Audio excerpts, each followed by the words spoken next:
Hello and welcome to you all. Wonderful to have you here, and I hope that you are ready for a powerhouse masterclass. So we're going to be going through, my name is Scott Piggin, we're going to be going through portfolio construction and what is it all about. Now, before I get started, I'd like to know where are you coming from, and I'd like to make sure that you can hear me clearly. So let's just see where in the world people are, and I can see that Alex and Anthony have joined me there. So wonderful. So where in the world is everyone? Just let me know. Type in the chat box. We got South Africa. We got the UK. We've got Pretoria. We got Midrand. Lots from Namibia, from South Africa, Zimbabwe, Somerset West, the UK. So a nice group. So we can basically see that everyone can hear us, which is the most important point. So welcome. Now, I want to share with you a little secret. And Alex and I'll let Alex talk more to this in a little bit. But Alex and I were on a webinar, and I want to share with you pretty much what happened on that webinar.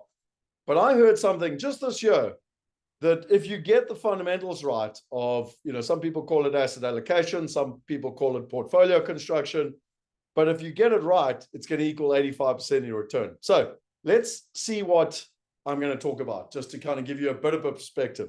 Now, I'm sure that you will agree 85% is something significant. So you probably want to learn about this. So the first question I've got for you is, do you know what a family office is? And just type in the chat box, yes or no. I'm just interested to see what the range of people is and whether you've got experience. So I got a couple of no's, a couple of yeses. So to take those no's there's a lot of no's actually, interesting enough. So take those no's out of their misery.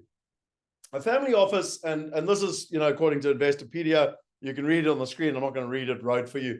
But ultimately, family offices are there to help wealthy families look after all of their wealth. So it's everything from investment management to financial planning to estate and tax planning to philanthropic investing, et cetera, et cetera, et cetera. What most people don't realize, though, is that in the past, it was only available to the kings and queens and the ultra wealthy. And even according to this article, you need roughly $250 million of net asset value. Now, I'll be honest with you, I don't have $250 million of net asset value. I wish I did, but I don't at the moment. But, when one talks about a family office and where it goes, one of the privileges we've got for our group that are part of the Diversification Mastermind is that every single month, Anthony comes along and I'm going to explain a little bit more about what they do, and they are a family office. But ultimately, he talks about asset allocation. And this was him and his partner, Garth, literally talking about asset allocation. And this was earlier this year when they shared that little secret that Alex and I are going to talk about. This doesn't change, guys. Asset allocation, and this is not all of the asset classes we work with, but asset allocation is going to account for 85% of your return and is the fundamental building blocks of asset management and a financial plan that's going to, produce income or anything. But Anthony's going to talk to this, and this will give you very specific kind of views around the returns, the averages, and where we think the value lies.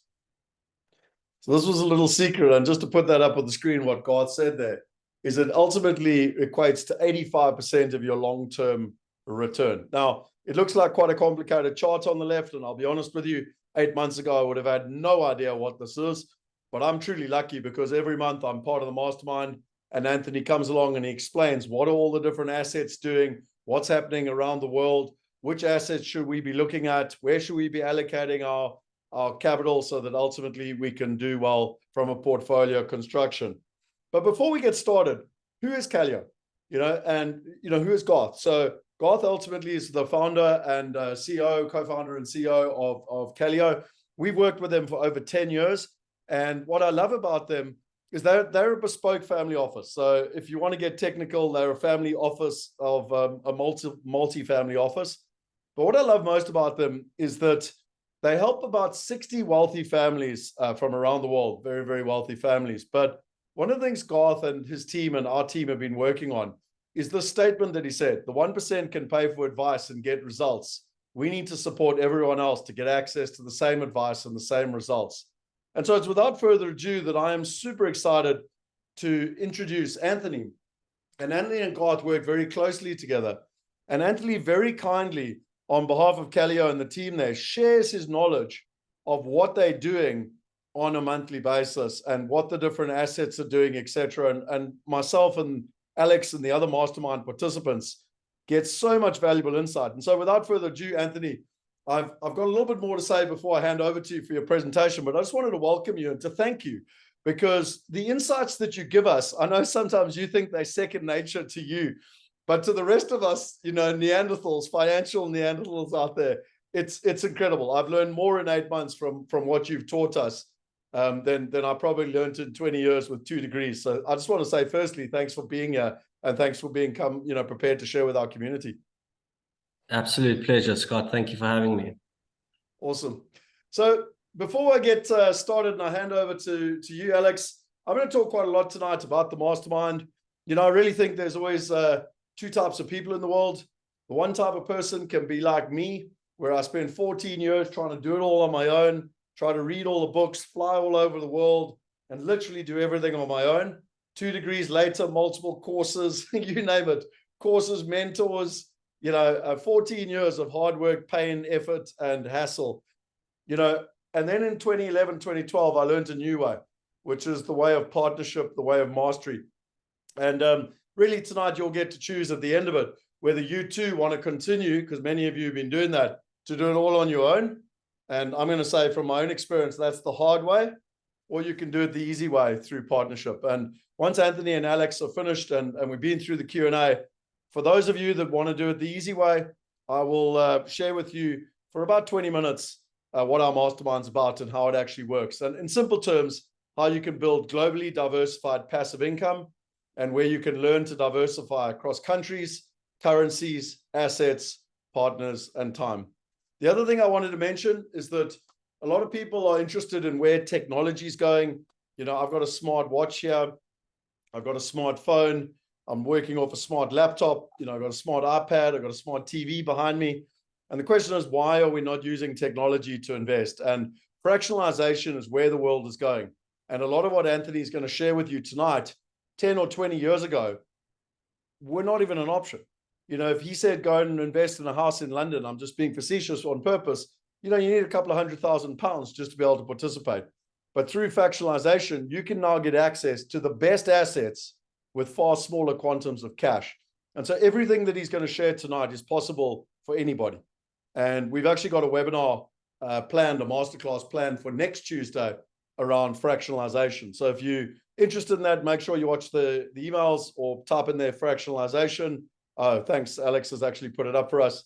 If you'd like to attend that, just let us know. I'll take 15 seconds and let people just put their names up. Just by the way, there's 2 people that will be joining us. One is Maurice Crespi. Interesting enough, Maurice and I worked together more than 12 years ago. He's the managing partner of one of the biggest law firms in South Africa. And he went to Singularity University in 2019 and realized that the world is going exponential. The world is going blockchain. The world is going crypto and tokenization. And so he brings us legal expertise in terms of how to actually do this legally and compliantly. And the other gentleman is Zamo. And Zamo, really interestingly, runs the framework for the whole of Africa, has done a whole lot of work with the regulator. He's also done a lot of sandboxing with Investec in terms of this whole fractionalization space. So really, really 2 incredible people that will be joining us in terms of that presentation. So if it is of interest to you, make sure you turn up or let others know. Okay, without further advice, I just wanted to get going and to say what we're going to share tonight is to the best of our knowledge and our experience, but neither us nor Callio are providing you with financial advice. What we are trying to do is to teach and empower you so that you can make educated and informed decisions for you and yourself. So, Alex, I want to stop sharing now, and I want to ask you a question.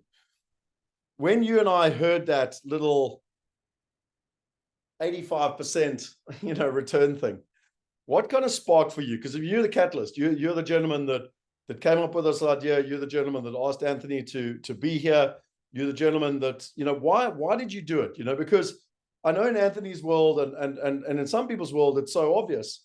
But I'll be frank with you, I've got 2 master's degrees cum laude, and I didn't even know what portfolio construction was until Anthony started teaching me. So tell me why are we doing this from your perspective, Alex, for the community? Yeah, Scott, thanks for that. Yeah, as always, Anthony and Scott, lovely sharing the screen with you. And welcome to all of our participants from anywhere and everywhere. Alex, Alex, just reminding you that your camera is the one at the top. Yeah, I'm coming to you from a little bit of a dark Jeffreys Bay, so I keep on looking down to my other screen, so apologies about that. So I think the key catalyst that actually got all of this going was we've met so many people and we've spent so much time on Zoom meetings, in-person events, went to clients' homes and listened to them speak for hours and hours about their investments and what really drives their investment decisions. And listening to Garth and Anthony talk and being part of the masterclasses and mastermind sessions that we've had, something just clicked in the back of my mind.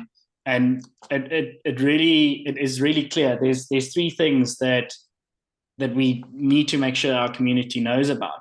It's the importance of really understanding what drives your investment decisions is your portfolio construction.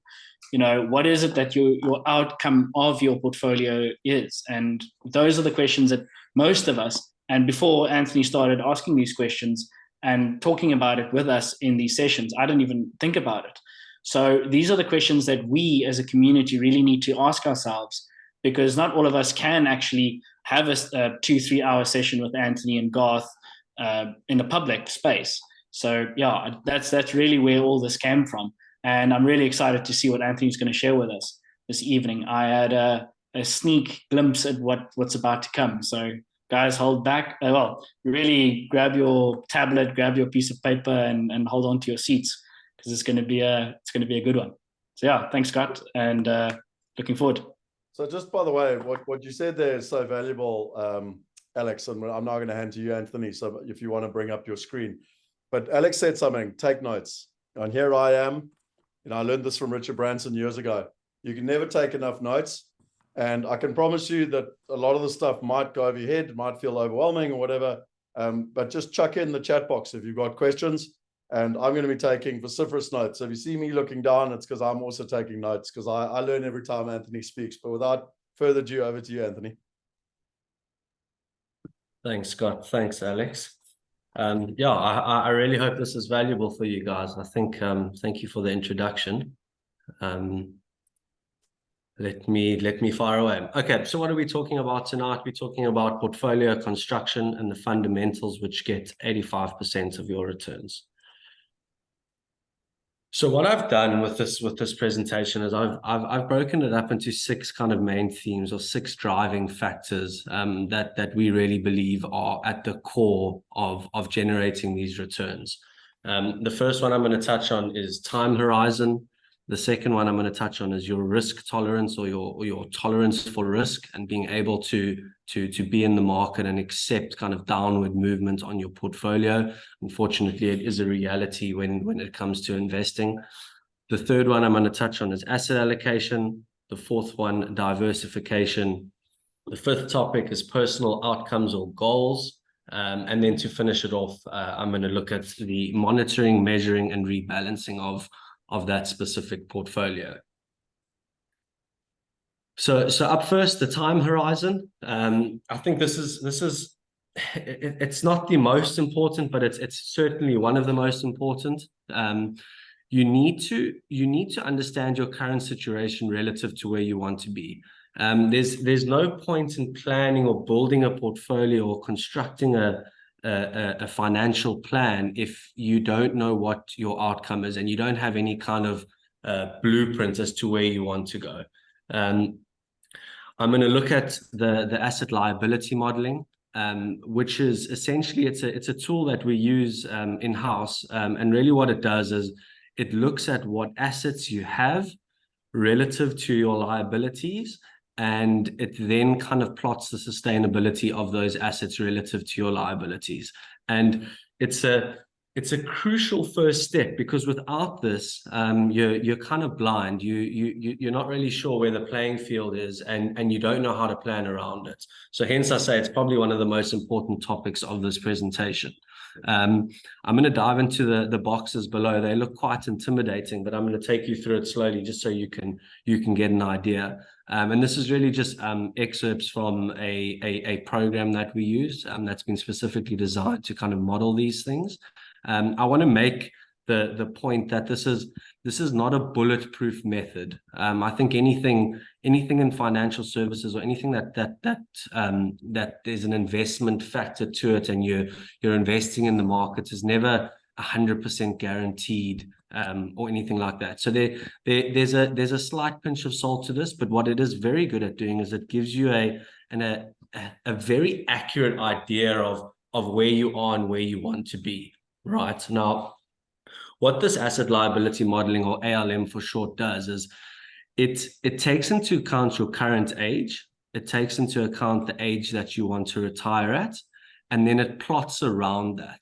So just to give you an idea, I've run a kind of mock scenario, or an example here, where I've said client X is currently 45 years old. He plans to retire at age 65.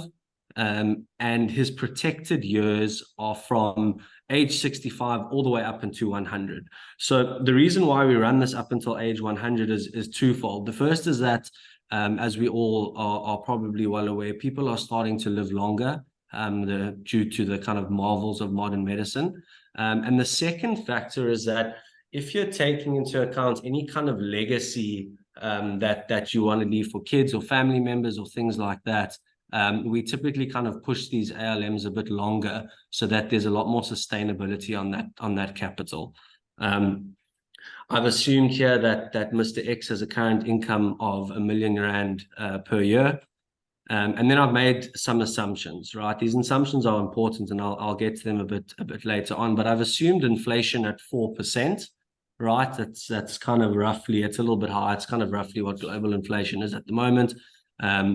I've looked at a return pre-retirement of 10% per annum, and I've looked at a return post-retirement of 8% per annum. I'll touch on that a bit later, and why I use a lower post-retirement return than pre-retirement. But ultimately, it's saying in a nutshell, from 45 to age 65, I'm gonna target a return of 10% on my capital, and after that, I'm going to dial it back to a return of 8%. The numbers on the right are not overly important. Some of them are assumptions and gets spat out by the model. But the one that is important are the two at the bottom, the saving habits. I'm saying that Mr. X is currently contributing 240,000 Rand a year to the portfolio, or to his investments, which is roughly 20,000 Rand a month. And then I'm saying that they currently have a savings balance of 3 million Rand. That savings balance is essentially your net assets at the moment. So how one would kind of calculate that or derive that number is you would take all your assets and you would deduct any liabilities from them, and that would be your savings balance. When we model these things in real life, there is a bit of a caveat to that saving balance, in the sense that if you've got fixed property and things like that, by adding them into a model like this, you are assuming that they can do 10% per annum, which is dependent on the country that you're living in and the respective property market, especially when it comes to fixed property. So that can change around a little bit. But for this example, let's call it 3 million Rand. Again, I use Rand because I'm sitting in South Africa, but ultimately these models are obviously interchangeable with any currency. So these are my inputs, these are my assumptions. Obviously, we can do this for anyone and any different assumptions. But what does this give us? What would happen to a person like this if they were able to kind of roughly meet these parameters? So this looks a bit messy again. I'm gonna take you through it. Unfortunately, these models are heavily reliant on the data that you put into it and what it spits out. So there's no way to get this looking overly nice. But what's important is what the model tells us, right? So you can see at the top right. I'm not sure if you can see my cursor, but you start with the balance of 3 million rand as we discussed, and going down this column, you see it compounding each year at a 10% return. On the left is essentially the growth number that's compounding by, and then on the far left in the contribution column, that's the amount that you're contributing each year. That amount is growing by inflation of 4% each year, and I'll tell you why that's important later on when we look at what happens to Mr. X after he retires.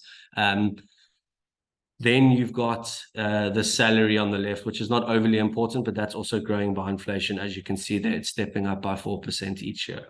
Now, you can immediately see the benefits of compounding in this balance column. You can see that steps up quite aggressively as those numbers start to grow. That compounding in the monetary term starts to get a bit more aggressive.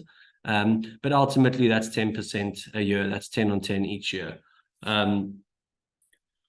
Moving to the next slide, this is where things start to get a little bit interesting. You can see the age Mr.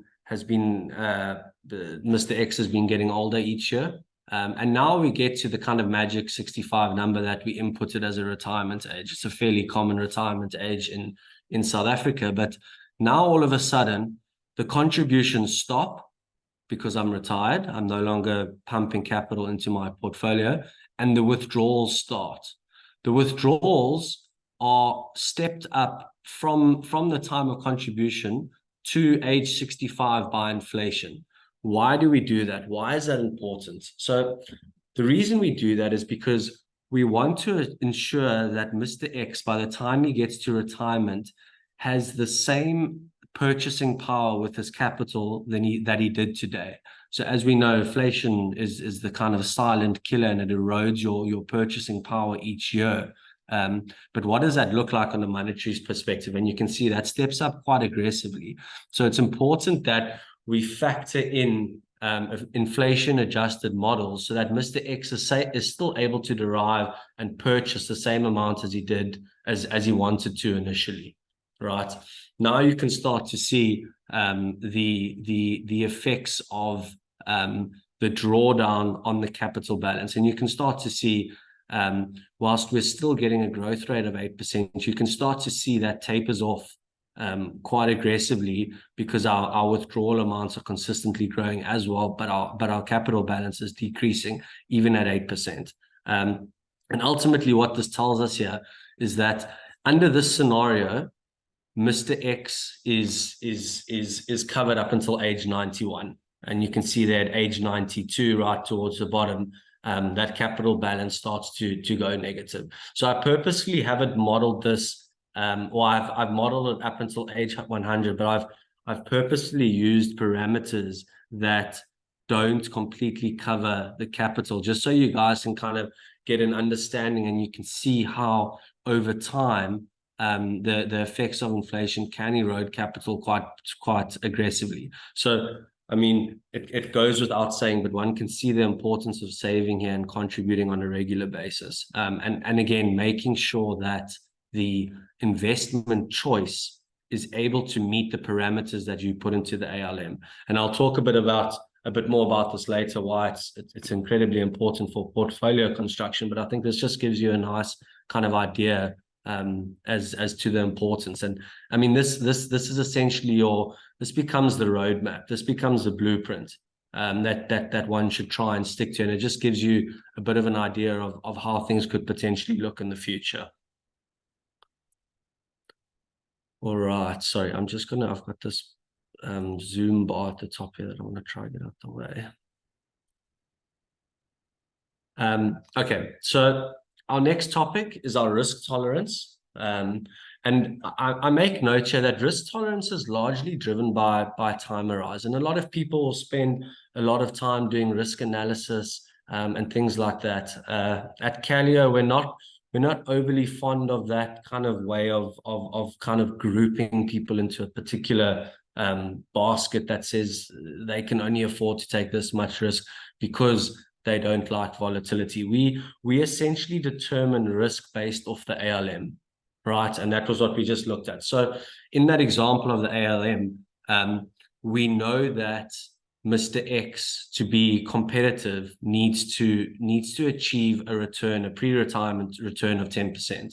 Now, again, these things based off the ALM can be very different. I mean, I've just shown you one particular scenario, but they can change quite aggressively. If someone comes in with a really large amount of wealth, or they've got a big inheritance or something like that, one can typically dial the risk back quite a bit. But the point of this is that your risk tolerance is largely driven by your ALM parameters, right? And your time horizon.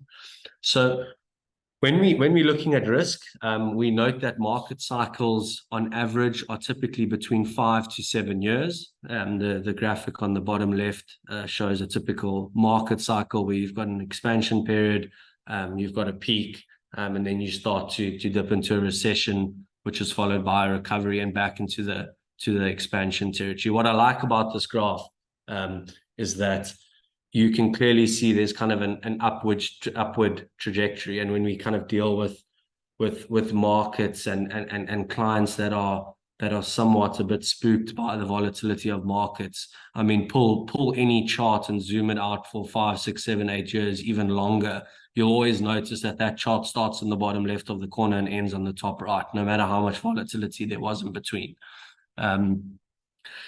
And then I say here, lastly, that personal goals play a large role in determining the levels of risk one can take. So if I'm saving for retirement and I've got over 7 years, let's call it 8 years to go, then naturally I can afford to take on a lot of risk because I can see out that whole business cycle, that stock market cycle. I can see out that 5 to 7 year market cycle. And I know that even though markets might be bad today, they're going to improve in the future. And ultimately that's a key driving factor of portfolio construction is time. If on the other hand, I'm saving for a house, or my kids have school fees that I need to pay in the next couple of months or a year's time, because we know we can't see out that equity cycle, and we could get to a point after that 6 months or that 1 year where we're in a recession and markets are down, and now all of a sudden we need to draw on the capital, we start to tailor less risky strategies for that particular person. So time, key driver here in terms of your risk tolerance. I wouldn't spend too much time kind of looking at risk tolerance levels. I would really just focus on what you want that capital to do and when you want it to do it. And most of the time, we find that clients are saving for retirement, and typically they've got in excess of 7 years. All right. Okay. So what comes next? We then look at our asset allocation. And this is where things start to get somewhat more interesting. Asset allocation is really just saying, now we understand our ALM parameters. We understand that we've got a lot of time, or we actually need that capital quite soon. What particular asset do we invest in to achieve those outcomes? So how do we make this ALM? We understand our kind of roadmap. How do we make this real? How do we achieve those numbers so that we can live that reality of our asset liability model? So I've got on the right here, I've got the 4 main asset classes.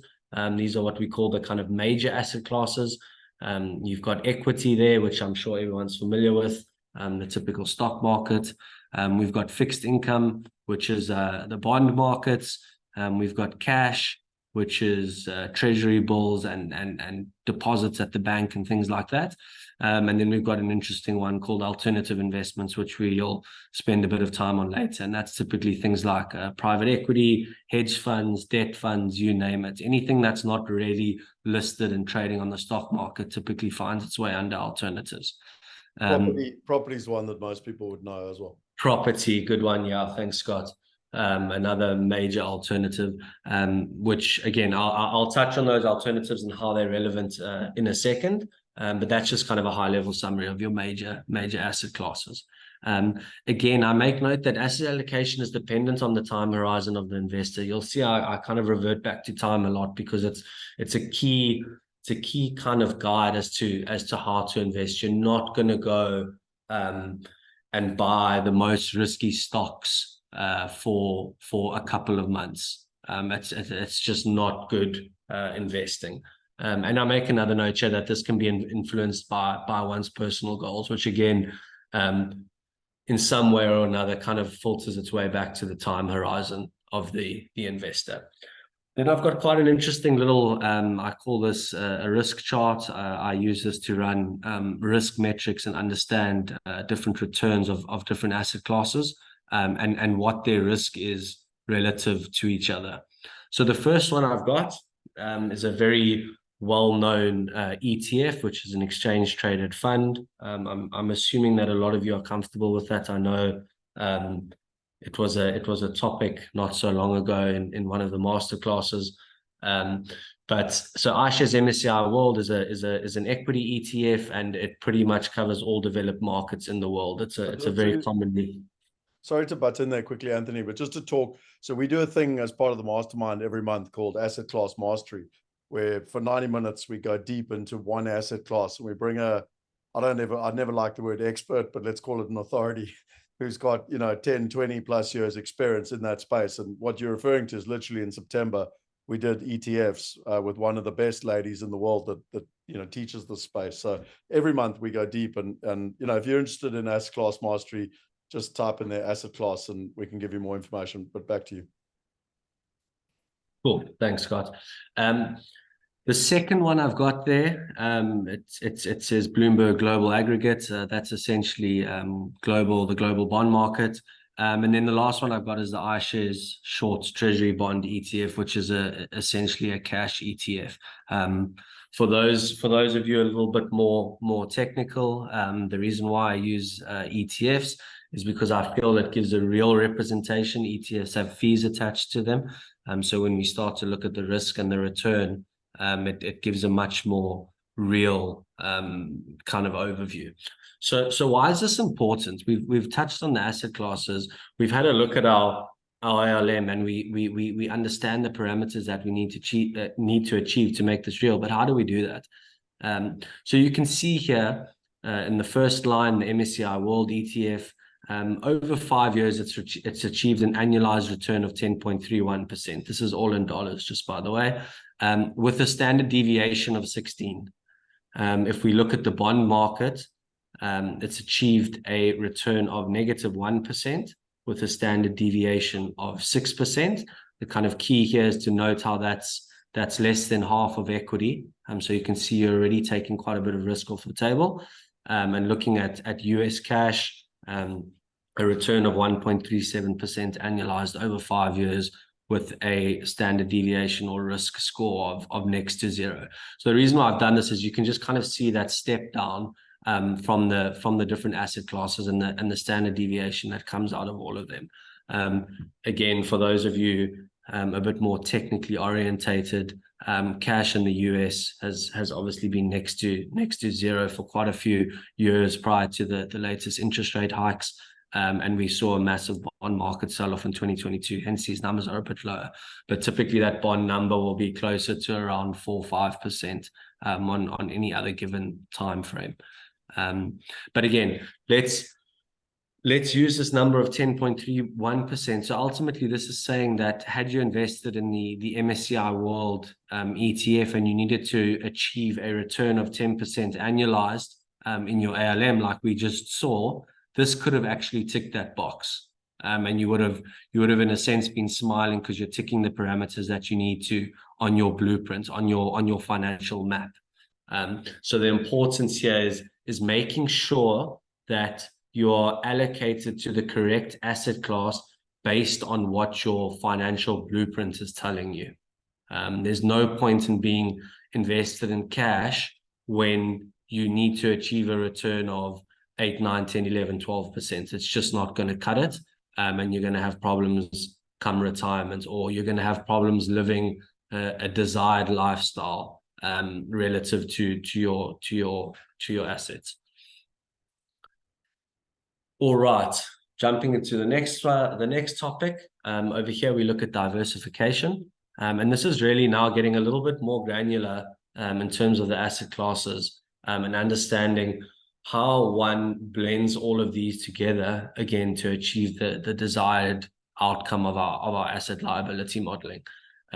So one can diversify their holdings across different asset classes and sub asset classes. Again, we touched on the asset classes in the previous slide. They're again highlighted at the top here: equities, bonds, alternatives. This slide brings commodities in and cash equivalents, which is essentially cash. But you can see here there's quite a few different sub asset classes under each one of the main asset classes.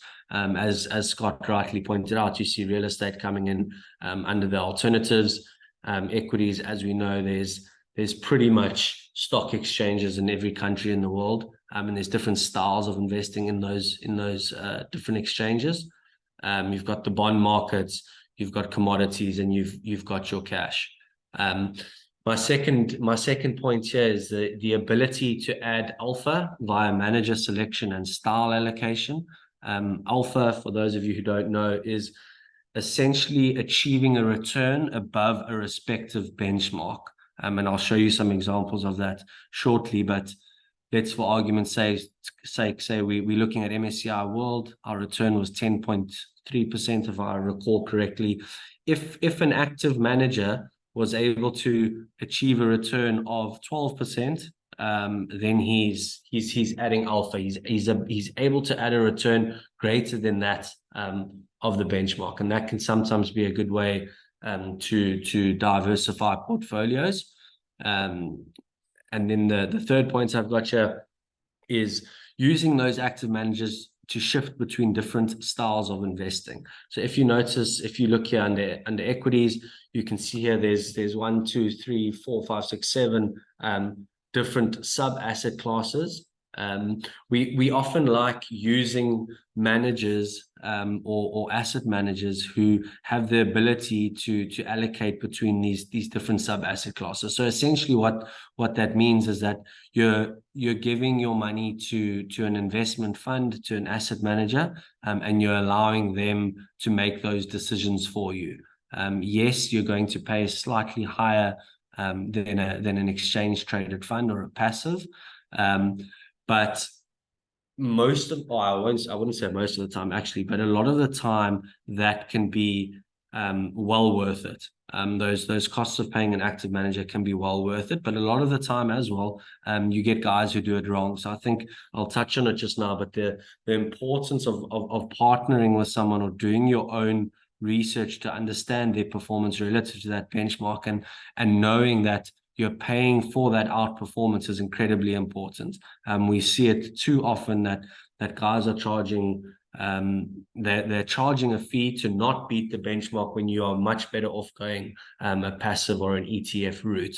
But when you do find the kind of gems and guys are able to outperform those benchmarks, they typically do so very, very attractively. And that can make a big difference when applying those higher returns to an asset liability model. The next chart I've got on the right is also very, very interesting. So this looks at the risk and return of three asset classes, one sub-asset class being private equity. It then combines bonds and it combines stock. And stock obviously being equities, but it looks at various splits of each asset class in a portfolio and what that does in terms of its return relative to its risk. So I'm going to start on the bottom right of this graph. It's not the typical way you would read a graph, but if you look at the bottom right, that little pie chart there assumes that you've got a 30% allocation to bonds and a 70% allocation to stock. You don't have any private equity. I would actually just, whilst I'm on that, I would actually kind of extend private equity and I would instead view it as alternatives. So typically your alternatives, real estate, private equity, hedge funds, infrastructure funds, things like that can provide that diversification and that risk mitigation. So I would read that, like I said, as alternatives. But you can see there at that blend, you're getting very high risk on the I think this is the x-axis. If my stats days are stats days casting my mind back to university. So you can see here on the x-axis that looks at your risk or standard deviation. You can see here quite high risk, and a fairly kind of pedestrian return relative to the other scenarios.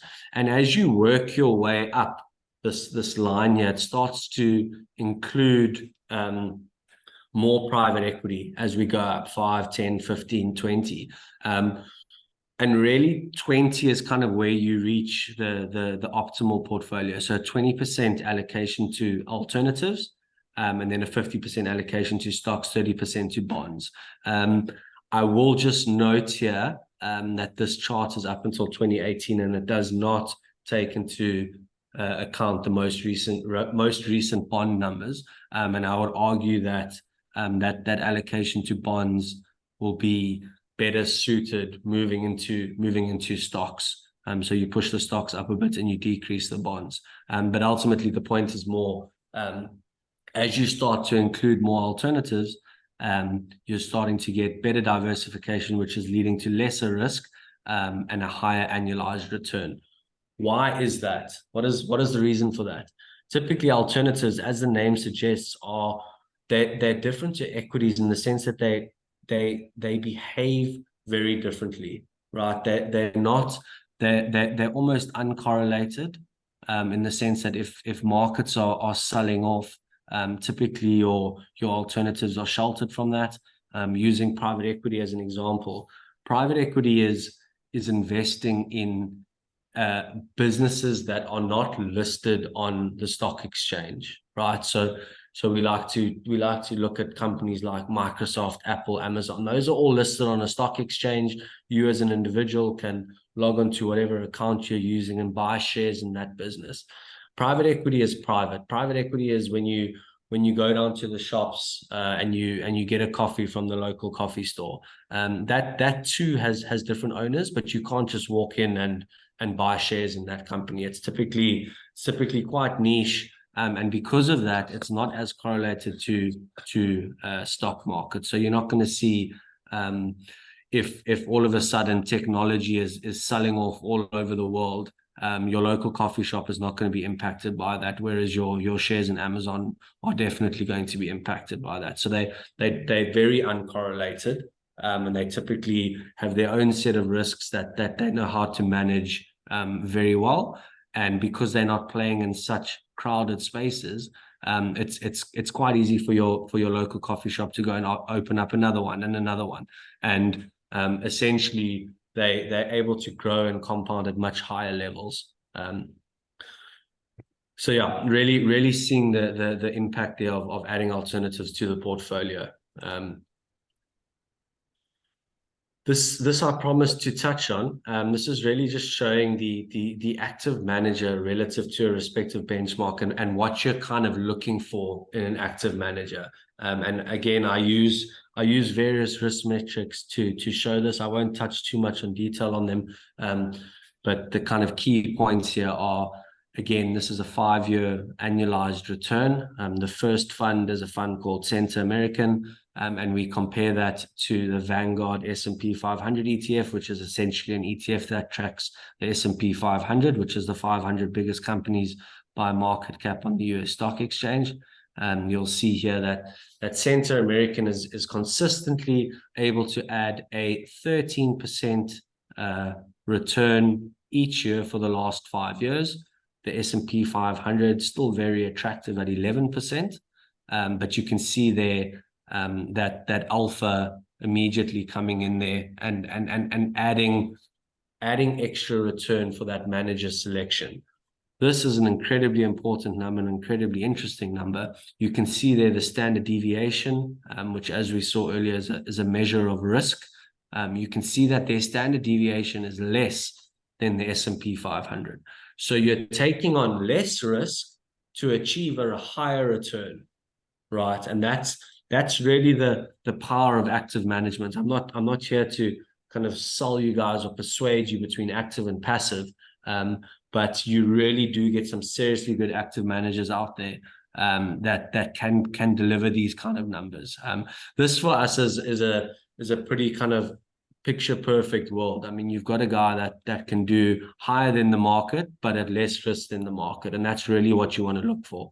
Another important number here is this relative return, and that just shows you over 5 years, percentage-wise, what that difference actually looks like. So you're starting to look at over a 5-year period at a 21% difference. And like I said, when you kind of see these numbers every day and you do ALMs every day like I do, 13 relative to 10 makes a very big difference on those numbers. The compounding effects over time, which you see here in the relative return, are immense. They make a big difference. The bottom one is another. Yeah. Anthony, just on that, again, just to simplify what I said right up front, that was my big breakthrough, where I realized, like, first 14 years I tried to do it all myself, thought I had to go learn everything and do it all myself. And then I realized through partnership that I could, do better than trying to do it all on my own. So, and it's exactly what you're talking about here, because you can't be an expert in every market. Lynette said, I've got a large portfolio, but one of the things that I know Calio specializes in, and one of the things that attracts people to the mastermind, is that no matter where you are, you could be in England, Australia, Germany, South Africa, Zimbabwe, but it's like, how do I diversify and look around the world? And you can't be an expert in all markets. It's impossible. Yeah. And I think, Scott, that in my mind kind of talks to two things. The first one it talks to is the point I made earlier, is getting an active manager that's able to move between the different sub asset classes. I think, that is absolutely crucial. It really is. The second one is partnering with someone that's able to identify these active managers that are actually good. You'll be shocked at the amount of active managers out there that are not outperforming their benchmark. You think kind of, okay, I'm paying this guy an asset management fee. It's a given that he's going to outperform the benchmark. The reality is actually quite different to that. There's a ton of guys that really struggle to outperform both of these benchmarks, the S&P 500 and MSCI World. With that being said, looking at the bottom chart, again, exactly the same scenario, except I just use the MSCI World in this example. I use another active manager over here, and again, you can see nice large outperformance at a lower level of risk. And a big relative return over 5 years of 42%. So this is crucial. All right, topic number 5. Here we look at the personal outcomes or your goals.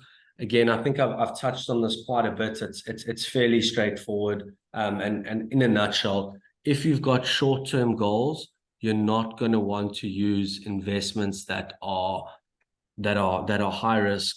And that have quite a bit of volatility associated with them, because you do not want to find yourself in a position where markets have gone down. You've got all your exposure to markets. Now you need to withdraw that capital, and you're withdrawing that capital at a loss. That's kind of a worst case scenario. So always make sure you're matching your risk to your capital, or to your time frame or your goal. Longer term goals, as long as those long-term goals are kind of exceeding the 5 to 7 year mark, you can start to get interested in equity markets and alternatives and things like that, property, private equity.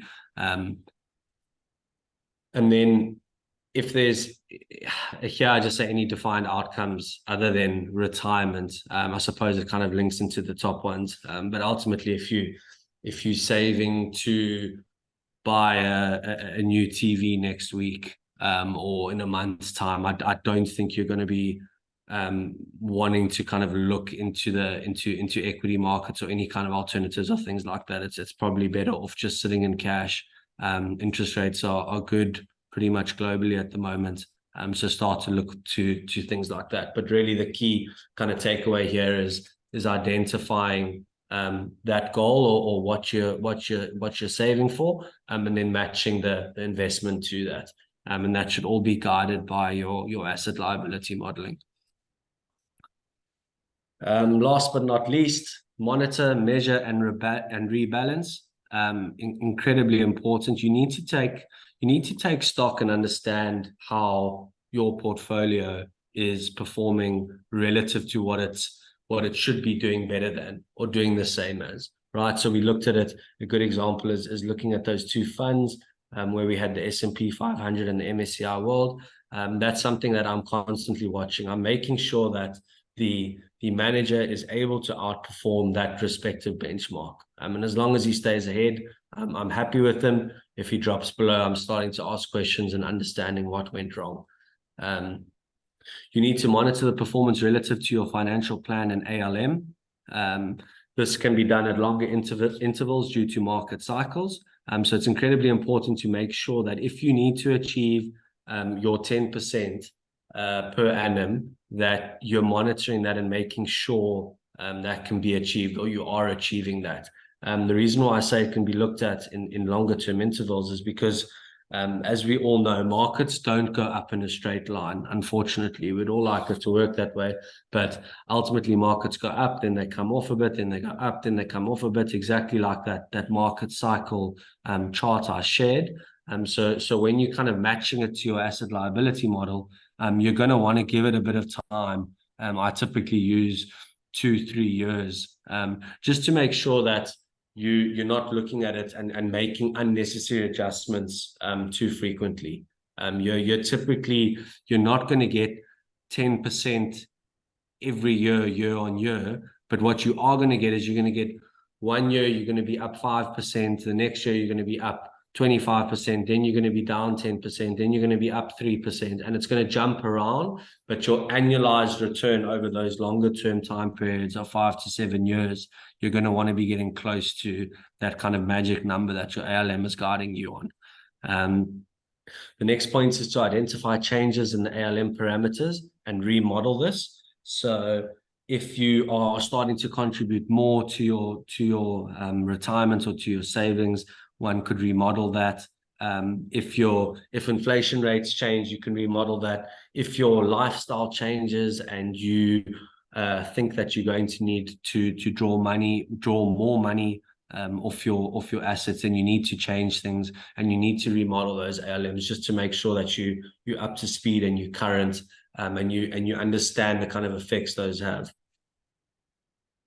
And then lastly is rebalancing the portfolio if there have been any significant changes in the parameters or if specific targets have been met. So this, Scott, again, it probably talks to a lot of the work that we do in the mastermind, where we look at the different asset classes and how they perform relative to one another. But really that's in simple terms, it's taking profits when you can see something's run exceptionally hard, and potentially reallocating that to another asset class that you feel might offer greater upside potential. Remember, the whole investment world works in cycles. Everything has its time in the sun, but it can be quite a tough one when it's that particular asset, it's time in the shade. So it's all about trying to best manage that. When you see the opportunity, rebalance and move to a different asset class. I just think it's so important what you just said there. My uncle always used to say, make sure that you take some profit off the table when it's there, and I think people get caught up in, South African property is the best, or London property is the best, or the New York Stock Exchange is the best, whatever it is, technology stocks. And what I've learned the hard way is that, as you just said, every asset, every country, every currency has its day in the sun. And I think it's very important to kind of take that into account, you know. Yeah, completely agrees with you. And I mean, it sounds like it's easy and one kind of just times these things and off you go. The reality is quite different. I think that's why we rely quite heavily on diversification. You're not always going to get things right. But if there is a screaming sell, you've made some decent profit, and you're happy to rotate that, then one should always look at doing it. Can I ask you some questions, Anthony, in terms of, so a couple of our mastermind members and community members sent through questions. You've covered it. So firstly, thanks for the overall take on everything. I really appreciate that. So there's a couple of questions here. The first one was from Justin. Now, Justin is part of the mastermind, so would be able to, be able to chat to you guys one-to-one about this. But he's basically asking things like, can I open an offshore bank account? I'm told that it's better to hold my assets in an offshore company, and then a trust. Is it good to protect your assets and ensure wealth protection for your family? Do you assist with setting up these structures, etc.? The first thing I would say to Justin and everyone listening is that it's a bespoke solution. So it depends on what each individual is looking for. But I don't know, Anthony, one of the things that I think is one of the most value adds that you guys do look at is that I've done structures myself for 20 years. My point is I've worked with lots of companies that do them, and most of them put you in a box. They're like, go to the Isle of Man box, or go to the Mauritian box, or go to the Seychelles box, and then they only sell you products that fit the box. And and what I love about what you guys do is a bespoke solution where you understand what people's needs are and then work backwards. But maybe if you just want to kind of talk to that a little bit. Yeah, sure. I think in terms of protecting assets, trusts are obviously incredibly powerful. I mean, they're not a living person; they can't die. So they essentially never decease. We work with a number of trust companies in a number of different jurisdictions, and we're able to kind of offer solutions for all of them. And there's a whole host of them. So I think one can still achieve the necessary diversification and things like that without a doubt. The one small issue about trusts is they're typically quite expensive. So just make sure that your assets relative to trust fees and things like that, it makes sense. We like to just from experience, we like to start entering the trust realm on assets probably north of $3 million. That's when there's a need for something like that. But in terms of protection, in terms of legacy, in terms of kind of giving to the next generation, in terms of protecting from tax, dependent on the jurisdiction you're in, incredibly good structures. Wouldn't argue that. Anthony, can I ask for a favor, if you wouldn't mind just stopping sharing so people can see you, because otherwise we have these little postcards up in the top right. Thanks so much. Excellent. Okay, so then the next question, Dinah said, where should the main focus be for portfolio construction, cash or capital growth? And what is the best way to deal with asset allocation, amount or percentage? Sure. I think again, back to the ALM, it's very, very person dependent. It's not a one size fits all kind of approach. It's incredibly important to know the parameters that you're trying to achieve, and then build portfolios around that. So if you don't need a high return, cash is great. Cash is it's the most, as we saw on the slides, it's the most risk-free. So it's a great investment if you can get away with those parameters. If you need to achieve higher, then you're going to have to look elsewhere. I think just to be clear, she was talking cash flow, so income basically. So she said, I go after income or capital growth, basically. Again, completely dependent on the person. I think if you're someone who's not retired, if you have upwards of 5 to 7 years until retirement, and you're in a fairly stable job, you're earning an income, you don't need to supplement that income with other investment income.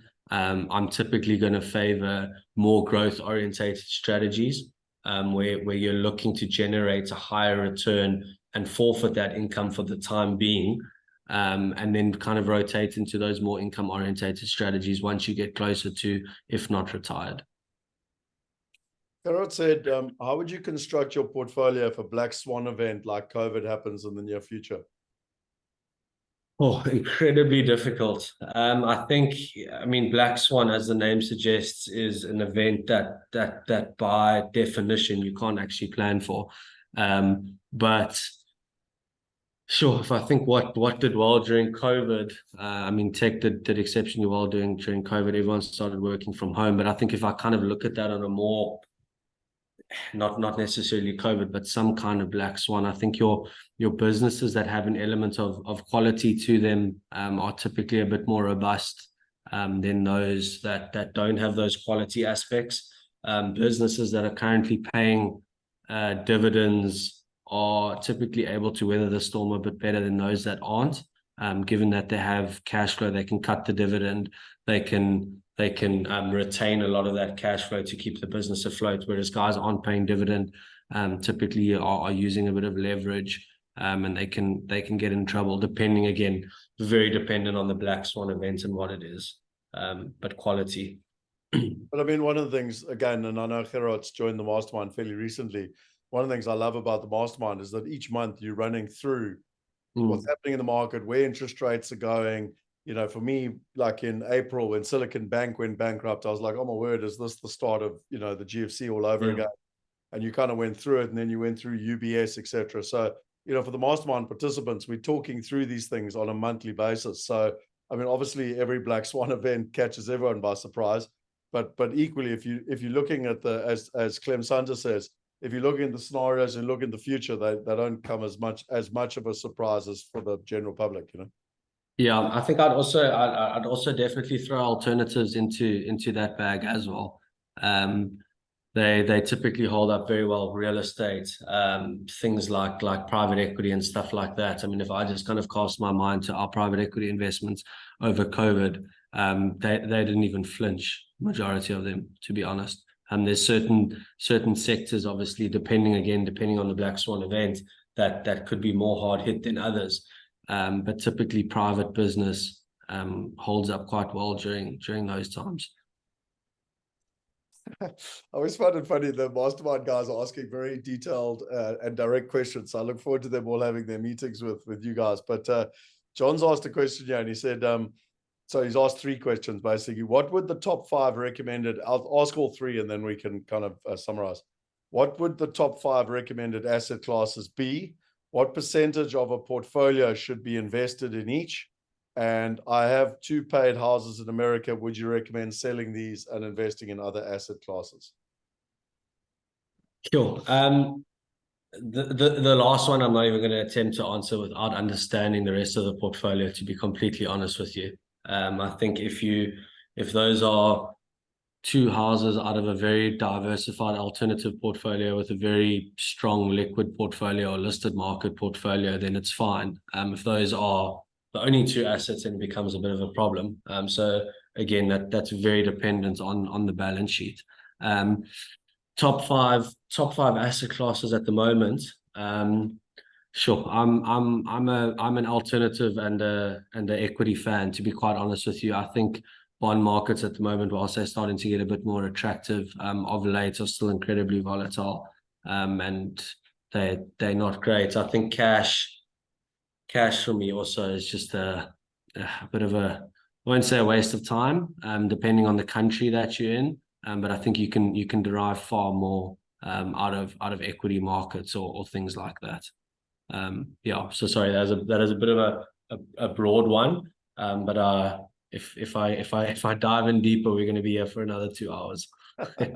Well, and again, I mean, I think, you know, one of the things, Anthony, that's important is that we actually did, we've got a digital course called Wealth Going Global, and we actually went into the top 15 asset classes. And then for those that want to go deeper, we've even got into asset mastery. You know, so if people are interested in these things, you know, there's no ways that we can share the world in 60 minutes. You know, it just doesn't work like that. You know? So, but we have got ways for people to go deeper if they want to, you know. So, you know, whether it's Wealth Going Global, which is a 6-week module where you learn about what countries to invest in, what currencies to invest in, how to find the top 15 assets, how to find the right partners, and ultimately how to bring it together with time. You know, these things are there. Or asset mastery, where you want to go deeper into all 15 different asset classes. And again, that still just touches the surface, because ultimately, if you go to the mastermind, and you work directly with the guys at Calio and ourselves, we're learning every month from you, which is even better, so in terms of that process. So okay, Scott, just quickly, if I may jump in, I know that you're going off a list there with questions, but I just have a quick question here. And the question is coming from my experiences sitting with people and really listening to what investments they've had, and kind of at a retail level, retail to sophistication, like what they've done. And most of them, when I think about these conversations, they've bought houses, they've put funds into retirement, pension funds. They've bought a home in London, apartment. They bought a 2-bedroom apartment in Greenpoint. So it's extremely scattered, and it's very all over the place. What are 2 or 3 things or questions that they can ask themselves regarding the ALM? Like, without having your system, what questions could they ask themselves to actually get to a point where they understand where their portfolio should go? I know it's a very difficult question to answer, but just in general sense. Sure. I think one of the key, if I'm understanding the question correctly, I think one of the key elements is understanding the potential return that your asset has, that it can deliver. So I think that's very important, is just understanding what kind of return you're looking at, and making sure that if you kind of just do back of the matchbox style calculations, just making sure that return is something that can keep up with your lifestyle in the future. That's always a big one. I mean, there's obviously things like lifestyle inflation, where as you kind of start to earn more, you start to spend more, and just really understanding whether your assets are able to kind of match that kind of lifestyle in the future or into perpetuity, however you want to look at it. I think that answers the questions. Thanks, Anthony. It's all about what amount of income, passive income, do you need to sustain your lifestyle, and the investments you currently have, can that sustain it? And if it can't, then I think the question needs to be, what do you need to do to achieve that? But I think also, Alex, one of the things that I've learned with some of our investors that have come through the mastermind and that are part of the collaboration with Calio, is that they also realized what I heard you say is they're quite scattered. They got a house here and a couple of shares here and a pension fund there and a this and a that. And one of the things that I've loved with the feedback from people is, oh my word, like I've now got a consolidated plan, and like we've looked at it, and I might own a couple of houses in America or a couple in London. And by the way, these are all real stories. And then it's like, okay, what do I do with them? How do I, etc. Rather than just, having all these things all over the place. And most people don't like hassle and complexity, so they quite like having it sort of brought in under kind of one roof with one kind of formula, strategy, system, etc. And again, I don't speak for everybody, but certainly. I've had a lot of feedback from the mastermind members that they've really loved that approach. Yeah, I think just to add to what you were saying there, Scott, the biggest takeaway that I have discovered over the last 2-3 months is really, a lot of investors bring a lot of deals to us and say, hey, is this a good deal? Hey, list this on your platform, or hey, let's get a group of investors invested in this deal. And a lot of their investment decisions is based off, this is the one deal that's going to make me a lot of money. And I think the realization of portfolio construction really at the core is, if you know what your portfolio construction or your portfolio needs to do for you, i.e. your passive income, your investment decisions are going to be based off of that. It's not this deal is good, or this deal was brought to me. It's really, okay, what is my portfolio supposed to be by its nature? What income do I need to sustain my lifestyle? And that's the aha moment, as many people call it, or the click at a personal level. And many of the conversations I've had with our mastermind community now has been that one thing. It's not about beating the market, or this one deal is going to be amazing and this is how I'm going to become a billionaire. It's really, what is my portfolio and what does it need to do? There's a couple more questions here, and I'm conscious because they're coming in thick and fast, so we can't be all night. But the point being is that so Marco said, how do we learn what long-term shares to invest in? And I think, I don't know if you've got a high-level point there, Anthony, but I do know that each month you give us this analysis of kind of what's happening with big tech, what's happening with AI. So again, without belittling the situation, but is there like a 30-second elevator pitch, or is it something that no?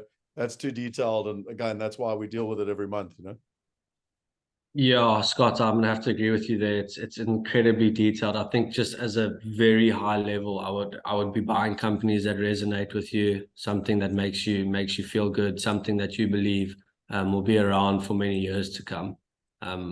Yeah, without going into far too much detail. Johan's got 5 questions here. How do you find 10 to 15 uncorrelated bets? How do you advise someone with another 20 to 30 years working to invest? How do you advise someone to secure their wealth they build for their children?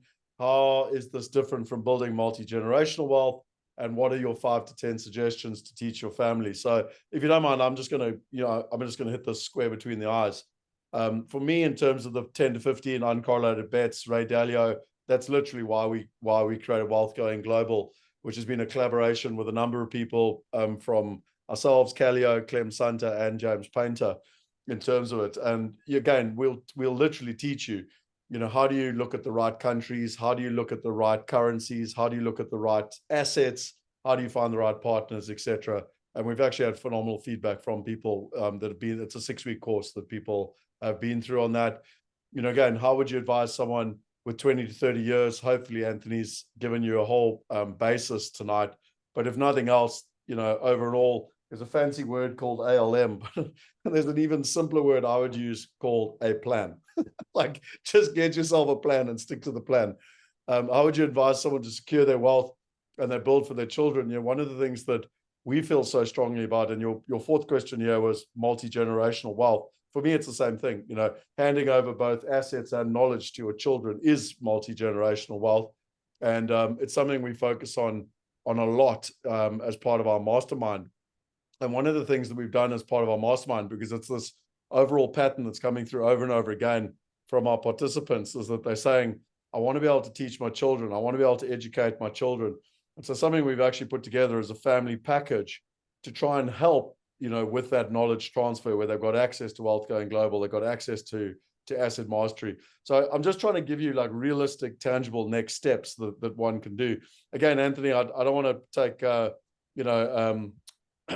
too much more time on these, but if there's anything you want to add, or Alex, if there's anything you want to add, jump in. I'm just trying to, what's it called? Rapid fire answer the questions. No, all good from our side. I think that was spot on. So Gustav's still working through all the material, so that's fine. Wilson said, what is portfolio? How do we build it? So I think you've been through that in a lot of detail. And there's a question here, and it's interesting because there's been 2 questions. The one is, Wilson asked, should you be buying life insurance? I don't know if you've got an opinion on that. Yeah, I mean, I think it depends. If you've got liabilities or you've got loved ones that are reliant on you, then definitely. I think, yeah, if you and your wife are living in a house that you own and you've got a bond in it, then most definitely, because if something were to happen to either one of you, more than likely you're going to struggle to pay off that house. So I think it's very valuable. The Sampa, no, it's not Sampa, sorry, who is it? Walter and George. So George has also asked a question. George is live tonight, and both of them have asked about pension funds. So George said, what do you think about global pension funds where you have a great liberty to choose asset allocation? Yeah, I think they're good. I mean, as long as they're offering some kind of tax benefits associated with it, and your accessibility, the underlying accessibility of what you can invest in, is big and diverse. Absolutely no problem. Yeah. George had a follow-up question, which I think is very important for everyone. And when one's looking at returns, one's also needs to look at fees, because ultimately it's net return in your pocket. And George said, be careful of sometimes active managers can be as high as 21% of the returns obtained. I know that you guys have a very strong view on fees as well. Just talk a little bit about that, because sometimes people get wowed by the top line, but they don't actually look at the bottom line. Yeah, very important to look at things like that. 21% is eye-wateringly high. I don't think I've ever seen that in my time, but I'm sure there are some guys out there charging that. For perspective, the two charts that I showed that showed the outperformance of those two active managers are inclusive of fees. They come in at around 0.9, if I'm not mistaken, 0.9%. For those particular active managers, but those fees, those returns that you see there are net of fees. So again, make sure that if you are using an active manager, that A, you're looking at returns that are net of fees, and B, even after those fees are deducted, they're still able to outperform or add alpha to their respective benchmark. And I'd add a third one there, is make sure that the benchmark is a worthy benchmark. Don't have an equity manager benchmarking himself against cash, because that's a sure sign of trouble. There's a great question here from Sampo, which I actually want to share my screen. So he said, what types of assets or investments should be considered or included in a well-balanced portfolio? What are some common mistakes or pitfalls to avoid when constructing a portfolio? What tools or software are available to assist investors in portfolio construction? What can you provide some examples of successful construction strategies or case studies? And what are the key principles or strategies used in portfolio construction? And I just want to share with you something here, which I think is relevant for you. And again, I could probably take another hour. I'm sure Anthony and Alex could also add a lot here. But I mean, this was this course that I was just telling you about, Wealth Going Global, where you literally start with the countries, you go through it, you understand what is actually happening. There's a lesson here. You've got all the materials, so learning about which countries. Then you go to the currencies. Then you go to the assets and which assets, understanding all the assets. You go to partners and how to avoid 80% of the mistakes that other people make. You go to timing, and ultimately you come away with your wealth plan. And, I don't know, I still get super excited whenever I see this. But I mean, it's literally digital. So, Anthony's shown us how to do this at a higher level with the ALS. But if you're wanting to do it yourself and you're wanting to go through it, like literally there it is. You build out, and this is your own one. It's not my one.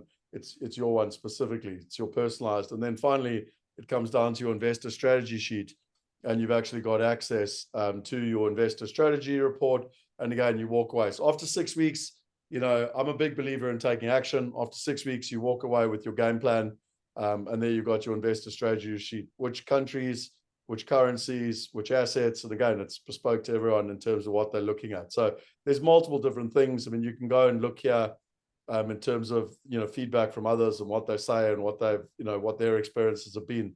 But I think in principle, what I'm trying to show is that the answers are there, and so Alex and I and others will reach out, we'll send emails to people, but all these people that are asking questions, we have the answers. And I think what's important is whether you want to start at Wealth Going Global, I mean, just type in there WGG if you're interested, and we can send you the details of how to get involved. If you're interested in asset class mastery, which is the next level up, think of it like an airplane. You've got economy, you've got business class, you've got first class. And if you want to partner with a family office like Calio and ourselves, and you want to go directly to the mastermind level, well, that's first class. And some people like to fly economy, and some like business, and some like first class. But ultimately, that's the options for people in terms of it. Alex or Anthony, anything from your side that I've missed? Any questions that I've missed? I see there's one that came through from it's one from Derek here first. What's best when you don't have the luxury of time? In terms of asset class, look, I think if you don't have the luxury of time, there's other things that you can do. I mean, you can potentially dial back a little bit on expenses and try to create a bit more of a balance there where your liabilities are a lot less than your assets. So I think that's one way to manage it. That's probably the kind of key way to manage it. If you think about it realistically, I mean, it's definitely not mean, definitely don't go try and kind of a swing and a miss approach where you go kind of all your eggs into one basket, hoping that it's going to shoot the lights out or something like that. I think it becomes a bit of a live within your means, A, or B, you might need to kind of push that retirement age up a bit and continue working for a bit longer. Last question. And I always love people that put it as anonymous. So we're going to answer I can't even say the word, anonymous's question. But why would you take savings into, so I think this is with regards to your ALM, your calculation, but you said, why would you take savings into consideration pre-retirement? The asset house isn't real money unless she sells the assets to have the value determined in calculations. They would still need to keep their assets post-retirement. Money buys the whiskey and not the assets. I'm sure there are other assets, but it would then be unit trust, gold, etc., which would be a better option. Just my thoughts. So it's a bit probably more of a comment than a question, but I don't know if you've got any kind of ideas around that. No, if you can maybe shoot me that question afterwards, I'll try. I think in simple terms, he or she is saying, anonymous, so I'm not sure, is saying that you've taken, like if I own a house and I've got, X amount of equity in the house and you put it on my balance sheet for the ALM, and when I retire, I'm still going to need to live in the house. So technically the equity is not available, I think that's what it's saying. Yes and no. I mean, typically we find, well, first of all, property is obviously an asset class. So we do apply some kind of return to it and we do include it in the numbers. Typically we find that people as they get older start to sell houses and potentially downscale as they start to get older. So again, it becomes an asset that one can rely on. Once you've paid off the bond, it becomes a paid off asset, which is even more powerful. So there's a multitude of scenarios in that. Again, like I alluded to as well in the ALM, it's one of those things, take it into account or don't. It's not, you don't have to. You can model around it. You can model two different scenarios, but it's most certainly an asset class. Got you. Okay, brilliant. Anthony, can I make a suggestion? And with your permission, I'd like to, we've taken a lot of your time already, and I asked, Alex and I asked you for 90 odd minutes. So there's plenty more questions. I'll try and answer them at the end, but I did promise people that I'd spend 20 minutes explaining how they could go deeper with what you're talking about in partnership and whatever.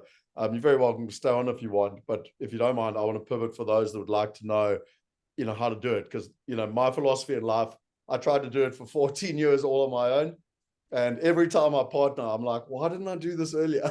Like it's just so logical to me. So yeah. But for those that want to go deeper, want to learn how to partner and whatever, I'd love to go to that. Any closing thoughts from your side, Anthony, just before I go there, basically?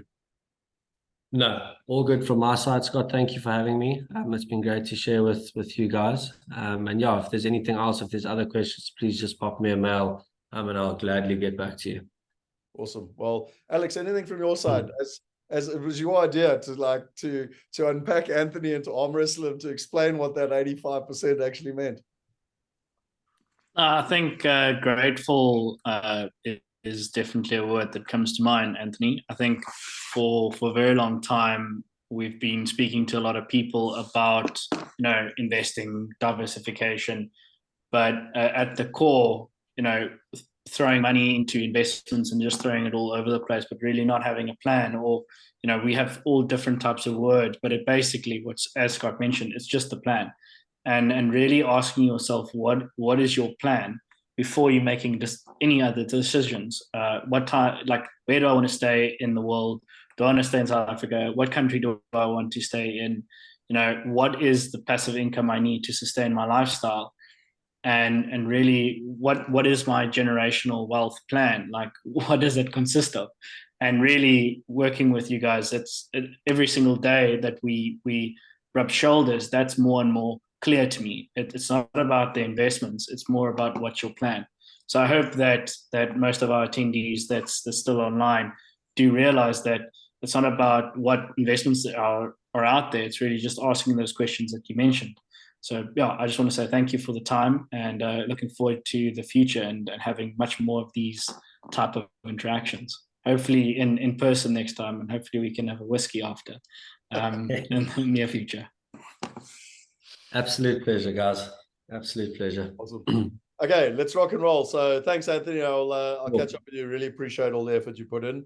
Look, for those of you that want to understand the sort of the idea around partnership, and I always love this saying here, what's the definition of insanity? And it's doing the same thing over and over again. This was me. This was me. I was out there. I got 2 degrees, both cum laude degrees. I got CRS, which is Certified Residential Specialist. I got PDP, which is Property Development Program. I got ARPP, which is the Association of International Property Professionals. I could go on and on and on. I'm actually embarrassed to go on and on and on, because I did all this hard work and I just kept trying to figure it all out myself.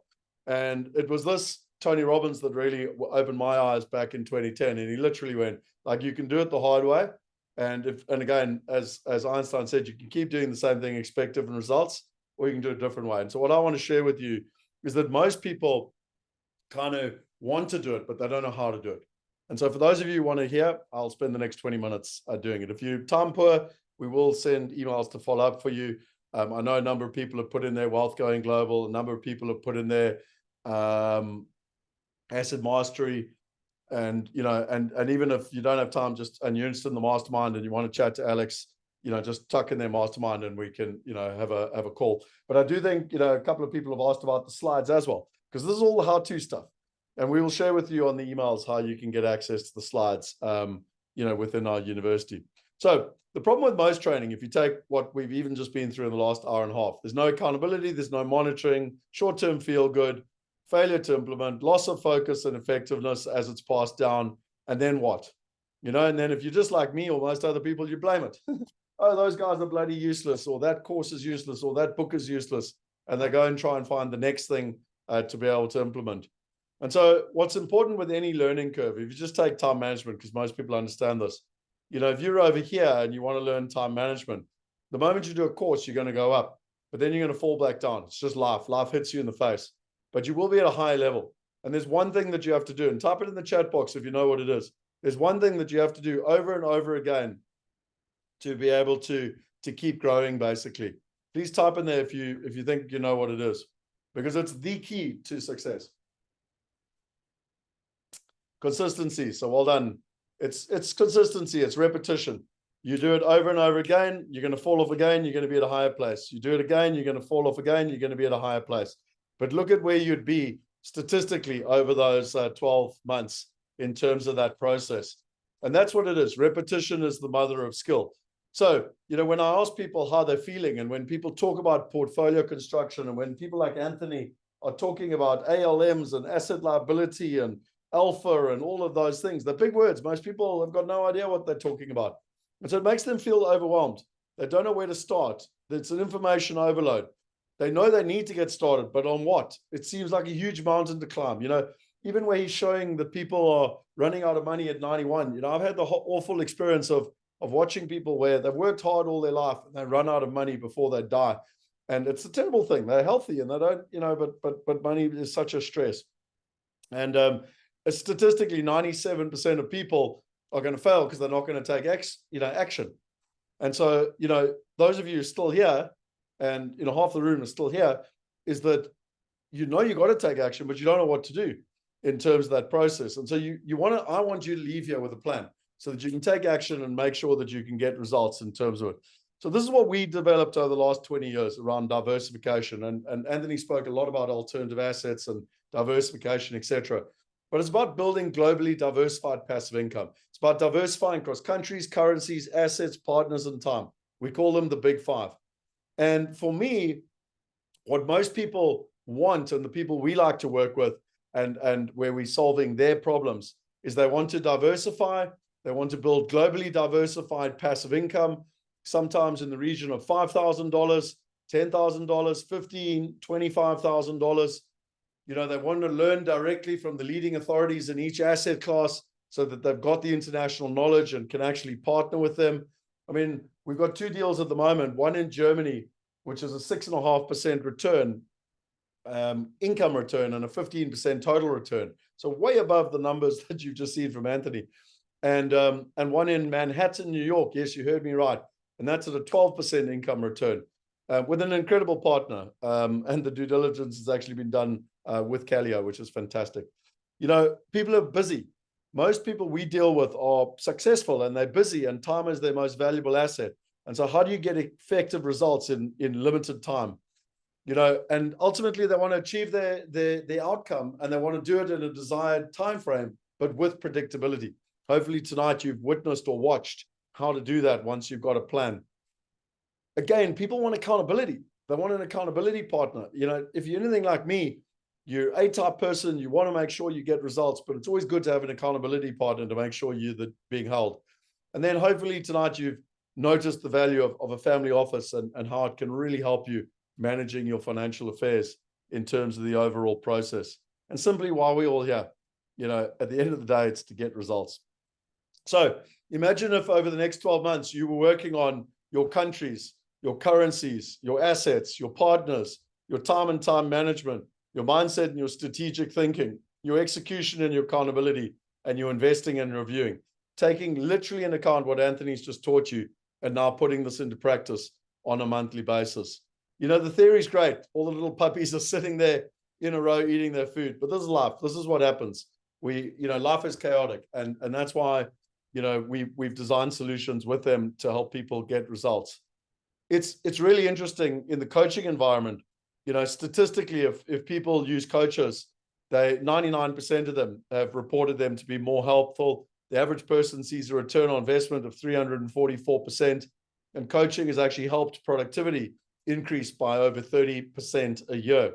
And what I find interesting is, according to Harvard, you've 400% better chance of getting results if you have a coach than trying to do it on your own. And that's why I've put myself in the room where I consistently try to be the dumbest, poorest person in the room. You'll notice this is me here. I'm sitting on Necker Island with Richard Branson. That's Richard Branson there. And he's taking notes and he's learning and he's growing. And this is why, for me, coaching just takes you to the next level. And it was actually my coach that got me to be able to go to Necker Island. And then what I love about it is that when I was there and working with all these incredible, 25 incredible entrepreneurs, is that they were sharing what's called life hacks. And it was simple ways to get ahead in life quicker, with less hassle and complexity. And surely we all want that. And that's the benefit of my own personal experience in this process. I've spent $14,000 at Singularity University, $25,000 with Roger Hamilton's Entrepreneur Crystal Circle, $40,000 with Mavericks, and $50,000 with Tony Robbins' Business Mastery. I mean, you can literally see me here with Necker Island, with Richard Branson. You can see me in Fiji here with Tony Robbins. So I'm literally living the truth. I'm walking the talk, where I believe very, very strongly that by putting yourself in a group of like-minded people, you can literally only go to the next level in terms of that process. And that's why we created the Diversification Mastermind. It was a formula to help people get results safer and simpler. I went and I did a coaching course. I love Richard Branson, and Richard Branson, one of his success formulas is helping people get results through coaching. And so I went and copied that, learning from him, and I went and did a coaching course. And I realized the problem with me is I'm consistently understand what people's problems are and telling them, but people need to ask better questions, because ultimately when you come up with a solution, you're going to be 5 times more committed to the plan than if it's my plan or someone else's plan. Everyone wants results, but the problem is it's all the stuff below the iceberg, the habits, the emotions, the potential, the assumptions, the bias, the judgments, all the stuff that's going on in our head. And, a lot of people find themselves in an away state, withdrawn, fearful, inability to make good choices, demotivated. And it's how do you get in a toward state? How do you, be in a happy place, ability to think clearly, creative, see new opportunities? There's only 2 ways to do it, in my opinion. One is to be in a like-minded group that are pulling you in the right direction. And 2 is to get very clear on your outcomes. 95% of people get caught up in their problems and their drama. And you need top quality, top-down, high-quality thinking. And it all starts with the outcome. What did Anthony say today? They start with the ALS, the asset liability modeling, which is just a fancy term for a plan. And it's like, what are you trying to achieve? What is the outcome you're trying to achieve? And so that's where you always start. And what I love also about some more research by Harvard is that if you try and do it on your own, 3 months from now after this webinar, statistically, you're going to got about a 10% chance of success. Whereas if you do it in partnership, you've got over 95% chance of success. And that's why we created the mastermind, so that people had access to that, so that this is no longer a complicated, looking diagram. It's like, cool, I'm part of a team. I know how to make it happen, and I'm going to partner with them to make it happen. I want to share a quick video. It's a very short video, but just shares with you the power of the formulas we're copying to help you get the results. No, this is extremely predictable. There's tons of research around it. Humans change 5 times faster in groups than they do with a one-on-one coach, consultant, or a therapist in that case. Wow. So I started looking back at business models and people who had done this effectively over the generations. Masterminds aren't new, folks. They're not new at all. People have been doing this for thousands of years. And when you put a collection of people together who are all committed, all driven, and all so want to make the right changes happen, and you give them a leader to follow who's willing to get in the trenches with them, all of a sudden you start finding real, rapid life or business transformation. So, let's just put that up on the screen. If you do it in a group, you go 5 times faster than trying to do it in a one-to-one coach consultant. And if you put a collection of people who are committed, all driven, and all so badly want to make the right changes happen, and you give them a leader to follow who's willing to get in the trenches with them, all of a sudden you start to find real, rapid life or business transformation. And so that's why we created the mastermind. It's very simple. There's 5 steps. We've got the first step, which is the outcomes. So we get very, very clear on the outcomes. Where do you want to be? Then we get clear on your starting point. So where do you want to be? Where's your starting point? Step 2. Step 3 is the plan. How are you going to get from A to B? Here's where you want to be. Here's where you're starting. Now you need a plan to get from A to B. Step 4 is that, statistically, most people don't even have a plan. But those that do have a plan, and if you just take simple thing like New Year's resolutions, only 9 to 12% of people execute on their New Year's resolutions if they're written down. And it's less than 4% if they're not written down. So what people need help with is execution, mindset, and accountability.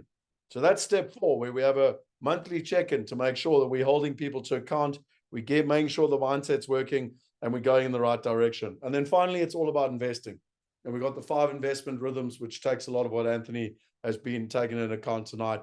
And again, on a monthly basis, so that people get results in terms of that process. So let's take a bit of a look at that in a little bit more detail.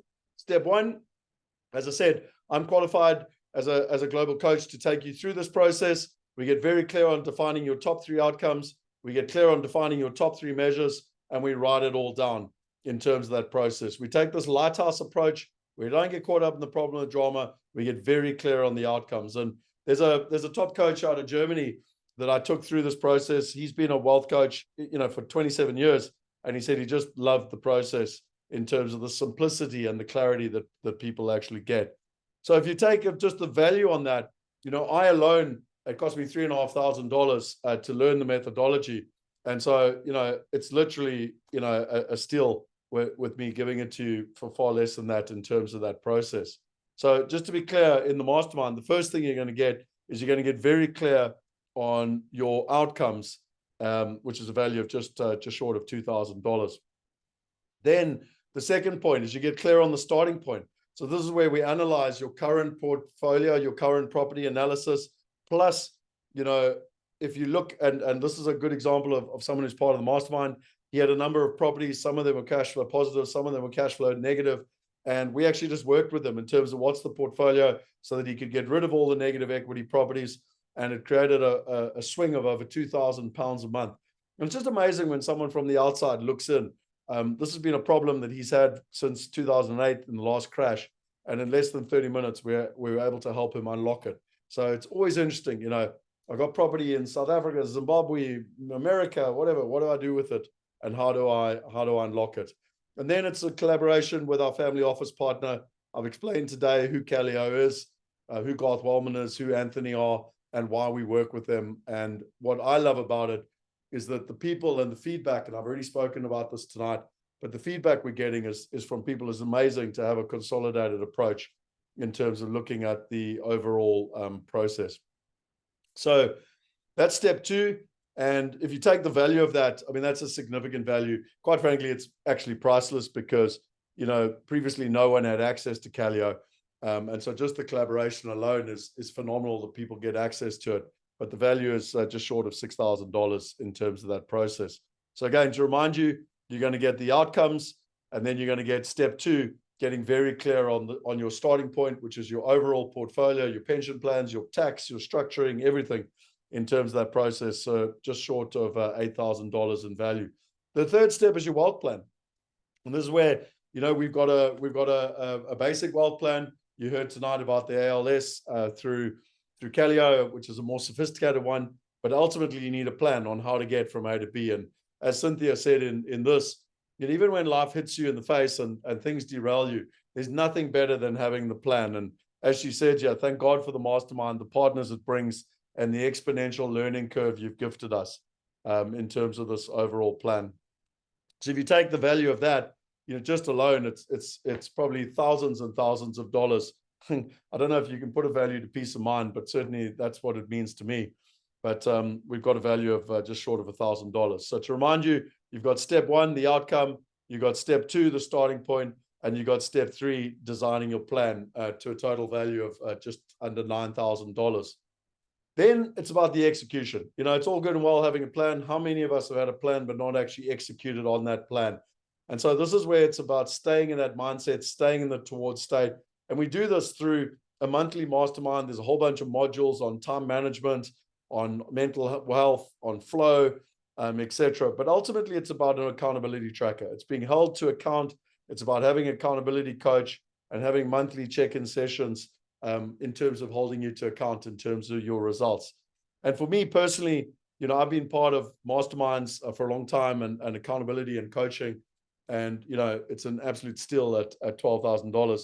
I've shown you that I've paid $25,000 upwards of $50,000 for the same privilege to be part of a group for 12 months and to be able to check in every month and to be held accountable in terms of that process.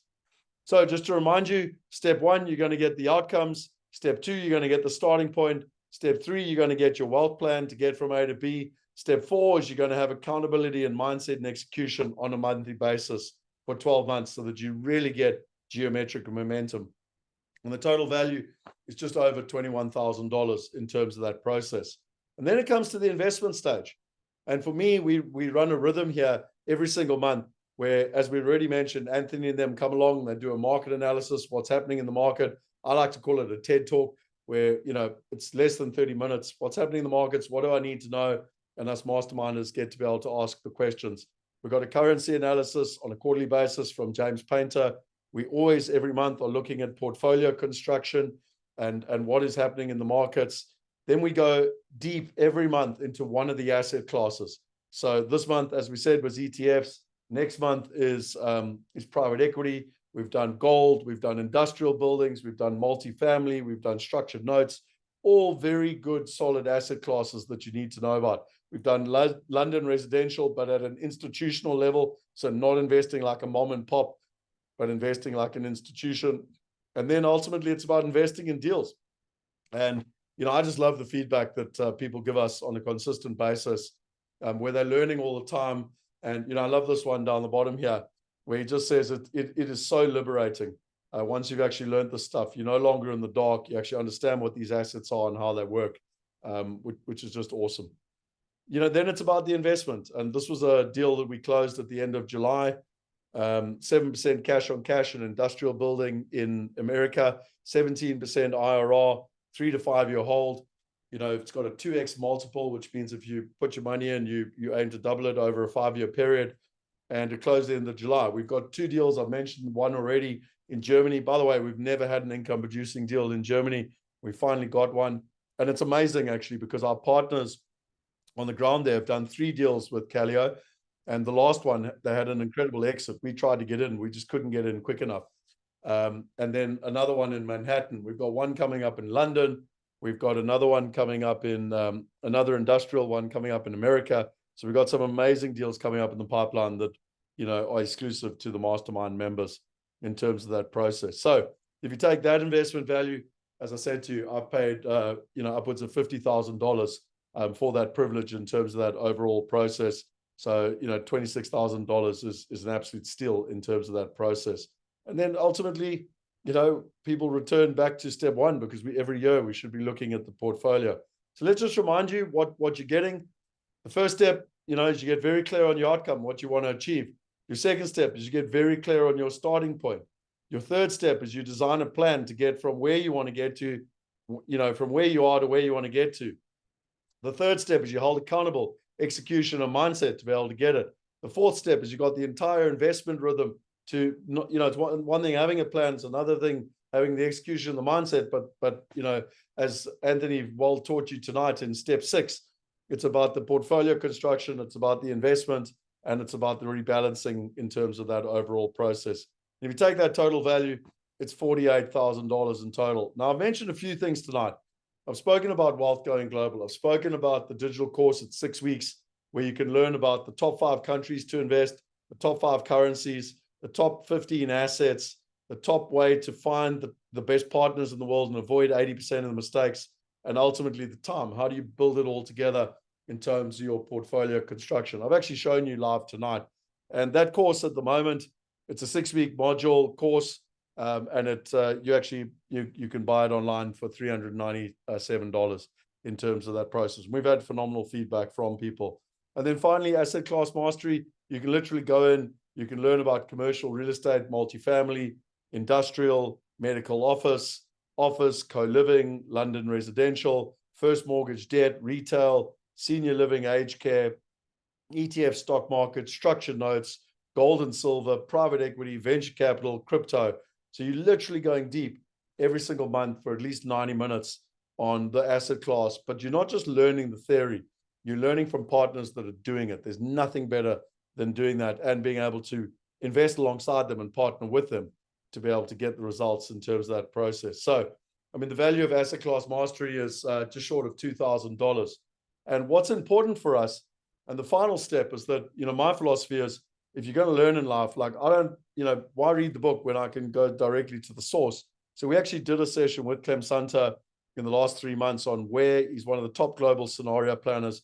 Where is the world going? Where's the world economy going? What do we need to know? And we literally paid him $750. You can't pay him. I have the personal privilege of working with him because he endorsed my book and wrote chapters 3 and 4 10 years ago. But if you take all of that, literally add it all up, you've got the outcomes, you've got the starting point, you've got the wealth plan, you've got the accountability, the mindset, and the execution, you've got the investment rhythm for 12 months, and then you've got the home study bonus of Wealth Going Global, Asset Class Mastery, and the Clem Santa. And if you add it all together, it's way over $50,000 in terms of the value, putting it all together in terms of that process. And, it's interesting. There's so many stories of people out there. Michael came on a buyer's trip 10 years ago, and he invested $2,000 to come on the buyer's trip, plus he invested another $5,000 to fly to America. And, he was very skeptical. He's always been honest to me. He's very skeptical up front, but he knew he needed to diversify. But he was very clear on his goal as well. He's got 2 daughters, and he wanted them to have the freedom so that they could live in whatever country they wanted. They could work where they wanted. And 10 years later, it's amazing. Him and his family are immigrating to England. His 2 daughters have the freedom to move there. His 2 daughters have the freedom to get the education there and to work there. And he literally said to me, Scott, when I joined, it was the best money I ever spent. And he then went on to say, it would never have happened if I tried it myself. And I think that's the lesson I'm trying to share with everyone is that, I thought I had to do it all myself. And it's hard and it's difficult and it's tedious and there's hassle and you make mistakes. Or you can just do it through partnership. And people like Michael, they made the commitment 10 years ago and look what they've got in terms of the results. But, I'm not going to charge you $51,000. But the question I have for you is if I did charge you $51,000, 10 years from now, if you could be like Michael and you helped achieve your freedom goal, would it be worth it to you? What about if, it gave you peace of mind for you and your family to know that you were secure, like you actually had wealth protection? Would it be worth it to you? What about if not only your family being protected, but actually your assets were being protected as well. You've worked hard all your life to look after your money. Would it be worth it to you? What about time? What about, like, you could try to go do this. I've been doing this for 28 years. You could fly all over the world. You could try and learn all this yourself. Or maybe you could take decades into days. Would that be worth it to you? And finally, what I think is probably the most important one is the peace of mind. If you had globally diversified passive income, whether there was a black swan event or one country went up or one country went down or something happened economically or politically, you had the peace of mind to know that you had a solid, globally diversified passive income. Would that be worth it to you? And so we as a business had two choices. We believe that the value is well over $50,000. I've personally paid well over $50,000 for a lot less. And yet we wanted to empower people, and we wanted to leave a lot more meat on the bone so they could actually take their money and invest it in deals. And so we decided that at $51,000, even though the value is there, we're not going to charge people $51,000 to be part of it. We are going to be moving it. So the mastermind has been going for a full year now in October, and that is going to be the price from October. Because again, the value from a bunch of people that I've been talking to around the world said that we've got to make it there. And again, we want to align it where we want people to be going after $10,000 in passive income, but we're not charging that at the moment. And the reason being is that it's all about a value alignment or a value trade. And so our goal is to get people to a minimum of $5,000 passive income. And in return, they make a $5,000 investment in the mastermind. And our logic is, once they've earned their $5,000 in passive income, the mastermind is free.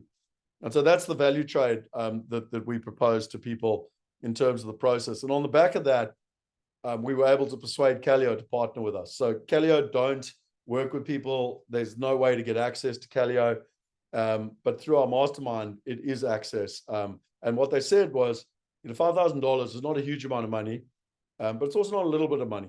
So what it is it gets the right type of people, and most importantly, it gets people that are committed. And you get like-minded, committed people, which is the road to success. So that's why that number resonated for us, with the outcome of achieving at least $5,000 in globally diversified passive income. And so that's the value in terms of the investments for the mastermind of $5,000, with the outcome of achieving at least $5,000 in passive income. And if you want to apply, my strong recommendation is go to diversificationmastermind.com and set up a call. It's by invite only. It's not for everybody. And so what we do on a call, it's a 30-minute call. It's really a simple call. Myself or one of my partners, Alex, will sit with you, and we literally just want to understand, what are you wanting to achieve? It's very important for us because we want to align people. We want to make sure that the right people are getting the right objectives in terms of the alignment. We want to identify what your risks are, and then we also want to explain what the mastermind's about, because it needs to be a mutual fit. But for us, it's, the most important thing of a mastermind is you've got to have like-minded people pulling in the right direction. And so we want to see if you qualify. And, in terms of the process, because, if you've got like-minded people pulling in the same direction and they're committed, you've got a 5 times better chance of getting success. So that's how that process works. We would ask you that, if you do make a booking, to please turn up. Your time is valuable. Our time is valuable. And just so we respect each other's times and actually turn up on time. And then finally, it is very limited. We don't have the capacity, because it's a one-to-one process between Alex and myself and the team at Callio. And so we never can onboard sort of more than 5 in the process. And, depending on how busy we are and trying to help people. So this is not a volume game, but for the right people that really are looking for, wealth protection, diversification, building globally diversified passive income, where time is one of their most valuable assets, and they literally are looking to condense time. They want to be held accountable. They want to work with a family office. They want to get results. If those things resonate with you, then, I highly recommend that you book a call and chat to us, and let's see if we're aligned in terms of that overall process. And I do remind you, in terms of return on investment, it's, over 344%. ROI in terms of what people generally get from those type of coaching environments. Funny enough, we are in the financial game, so people ask me this question. So I went and worked out the ROI for ours, and actually using literally what Anthony's just said, I had an actual investor, and he said, hey, I've got my money with Alan Gray and I'm getting 7%. I said, well, that's interesting, because we on average are getting somewhere between 14 and 15%. And not just us, I went and asked Callio and what they're looking at, and whether you want to work on 14, 15%, but ultimately it's substantially different. And this gentleman, had $12,000. And so I said, well, if you invest $5,000 to be part of the mastermind, you've got $12,000 to invest. What will it mean to you? And over 5 years, it was a 254% return. Or in today's money, he was going to invest $5,000 to make $12,000. In 10 years' time, it would be investing $5,000 to make over $50,000. And in 30 years' time, which is where we're talking generational wealth, it's, becomes a significant number. And so sometimes I ask the question, I can't afford something. Or is it the other way around? I can't afford not to do it, like in terms of that process. And again, my philosophy is back to that Einstein theory. If you keep doing the same thing and you've got your money in the money markets and it's getting you 7% and you're not happy with it, well, you have to do something different if you want to get a different result. So I'm just sharing with you what's worked for me since 2011 when I joined my first mastermind. That's what I've personally invested and seen significant benefits out of it. If I hadn't have, I wouldn't have kept doing it. So we literally are sharing what has worked from our own personal experience. And then what we've also done is we've modeled what's worked around the world, and we've made sure that we've brought the best, to what we can in terms of helping people achieve it. I remind you also of the value trade alignment. What do you want to get? And the getting part is we want to help you get at least $5,000 passive income. Like I said, we're actually looking to increase the value of the mastermind next month, because we actually want to be taking that up, where people are aiming at $10,000, aiming at $25,000, etc., in terms of the overall process. But for now, the value alignment, a minimum of $5,000 in passive income, and it's a $5,000 investment to be part of the mastermind. And I suppose, Alex, it's at this point that I would say to you, why don't we chuck up the survey if anyone wants to kind of just fill in the survey. And while they're putting it up, I'd love to ask the question, is a great question that I got asked years ago by Roger Hamilton when, he wanted $24,000 in those days for me to join his entrepreneurial mastermind. I was like, yes, that's a lot of money. And he said, well, do you want to make a $24,000 investment, or would you like to set up your freedom and ultimately the business you want, et cetera, et cetera. And I think the question I ask people is, do you want to invest $5,000 and ultimately set up your freedom and to build that globally diversified passive income, and to be able to work with Callio and to get the wealth protection and to get the diversification and to have a plan and to have the accountability, to have the execution and, et cetera, or don't, and then stick to what you're currently doing. And I really hope that it changes for you if it hasn't worked already, in terms of that process. So, yeah, if you are interested, just chuck it up on the survey there. Yes, I would like to partner and build a strong portfolio. Please contact me to book a meeting. So if you are interested in that, if the second one is yes, I've already booked a meeting. Great. In terms of those people that want a meeting with Alex. And then there's the third person. No, I'm happy to continue with what I've been doing, and again, it's not for everybody. Completely understand that in terms of that process, in terms of where we're at. Okay. So let me move on to the next slide. We'll leave that poll up for a little while longer. Just to remind you, there are some different options to remind you on how to apply. You literally can go to Diversification Mastermind and you can set up a call, or you can literally fill in the survey, and Alex or the team will reach out to you and book a call with you. Or you could literally, even more basic, just type the word mastermind into the chat box, and we'll find a time that suits yourself. I'm overseas at the moment, so it's quite challenging with time zones, etc. But between Alex and I, we work hard to make sure that we talk to everyone individually in terms of that overall process. Okay, so just to remind you, the point of the call is that we want to just understand what you're wanting to achieve. We want to understand your outcomes and your risks, and we ultimately want to understand if you qualify. And then equally from your side, we explain a little bit more if you've got any questions and make sure that there's resonance in terms of that overall process. And just to remind you, it's a real request from our side.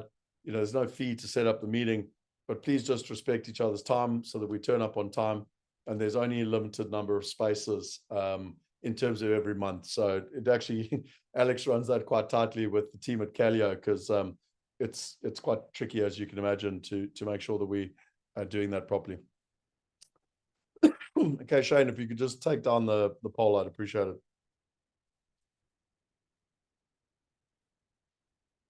Okay, let me just look through here.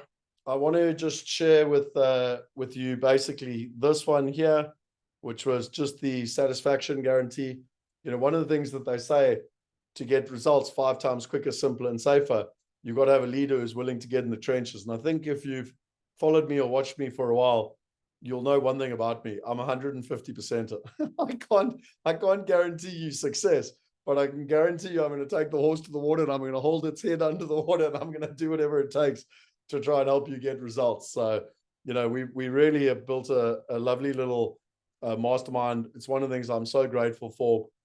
We got people from Ireland, England, Australia, New Zealand, South Africa, Zimbabwe, Swaziland, Germany, Italy. Most incredible group of people, diverse across men and women and different backgrounds. It's incredible. And it's that group of people that's so phenomenal to work with. And we all have our challenges in life, and that's the beauty of us holding each other to account and pushing forward. So, in the old days, you had to jump on an airplane. This was us in New York, taking these buyers trips to New York. We did 16 of these. This was Dr. Dolph Duris in 2011 or 2012. I paid $8,000 to go spend a week with him and go on a buyer's trip. But it was invaluable. We've made so much money out of American property over the last 10 years that, when you look at $8,000, you say, well, it's a lot of money, but not really. Because, this was us learning directly off Dolph Duris on the steps of the courthouse, and we were literally buying repossessed houses off the steps of the courthouse. All the different buyers trips, multifamily in Florida, opening bank accounts. This is how you had to do it all in the old days. It makes me laugh now. Meeting the partners, you'd fly over there, you'd meet the partners, you would go to lunches, dinners, you'd go and we went up to North Dakota where the fracking is.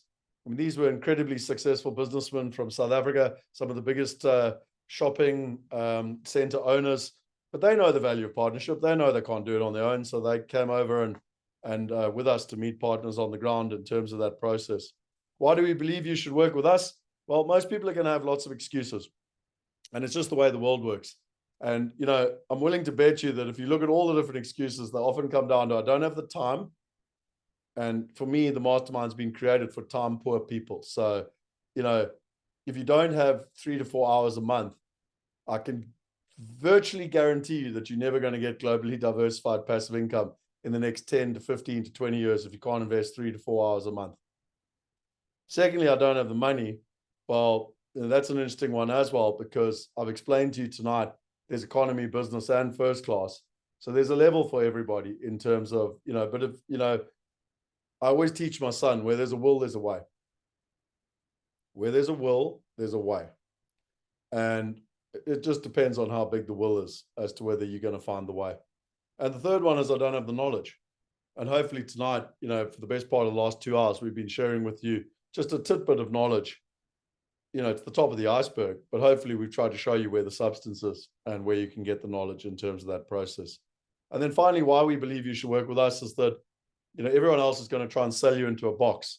But the beautiful collaboration with Callio and ourselves is that it's global diversification. Literally, like, we're looking at investing in the next 3 to 4 weeks in Germany, London, New York, and I think it's Ohio in terms of that process. That's just it's amazing. It's incredible. Across 4 asset classes, different countries, different currencies. It truly makes my heart sing in terms of that process. And again, to remind you, if you want to take the total value into account, it's way over $50,000 in terms of the overall process. but we've reduced it to $5,000 investment for you, with the outcome of ensuring that you aim to get at least the $5,000 passive income or more in that process. Why do we ask for an upfront payment? The reason being, when people pay, they pay attention. They're committed. You're going to make sure, like, we want committed people. I want you to be committed. We want to work with committed people. And it also makes sure that, when you're dealing with a committed person, that they're going to really do what it takes to get those results. And so I finish off. The definition of insanity is to do the same thing over and over again and expect different results. We literally started off tonight and I said, in the old days, 14 years for me, I tried to do it all on my own. And it was hard, and I kept butting my head, and I kept flying all over the world and making mistakes. And then in 2011, I learned about partnership. And I suppose you get to decide. If it's working for you, fantastic, keep doing what you're doing. But if it's not working for you, then maybe it's time to find another way. And, certainly the way I've learned is through partnership in terms of that overall process. So if you want to try another way, join our mastermind. I've shown you formulaically how it works, systematically how it works.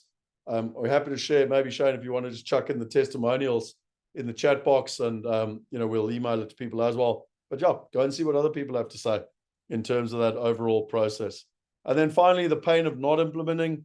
What does it actually mean to you if you don't implement? And as Tony Robbins said, a real decision is measured by the fact that you've taken a new action. I said to you right up front tonight, I said, I want you to take action. And if you've taken no action, then you haven't truly decided. New action might be as simple as, I'm going to build globally diversified passive income, and I'm going to do whatever it takes. So I took Tony Robbins' saying and I added to it because it's something I love and resonates with me. Our destiny is shaped by the decisions we make and the actions we take. So if you're committed, just type it in the chat box. There's nothing that's more, you don't get to send a stronger message than when you make a public commitment. If you don't want to make a public commitment, send it to a friend, whatever, but take action. I'm begging you. Like, just don't keep doing what you've always done and expect a different result in terms of that process. To remind you again, if you want to apply, just go to diversificationmastermind.com. These are some of the commercial buildings. Again, sitting in investment committee meetings, learning from partners like Paul Srirander. We've done 7 medical buildings with him in America, big commercial portfolios like this. This was us doing buyers trips in Hong Kong.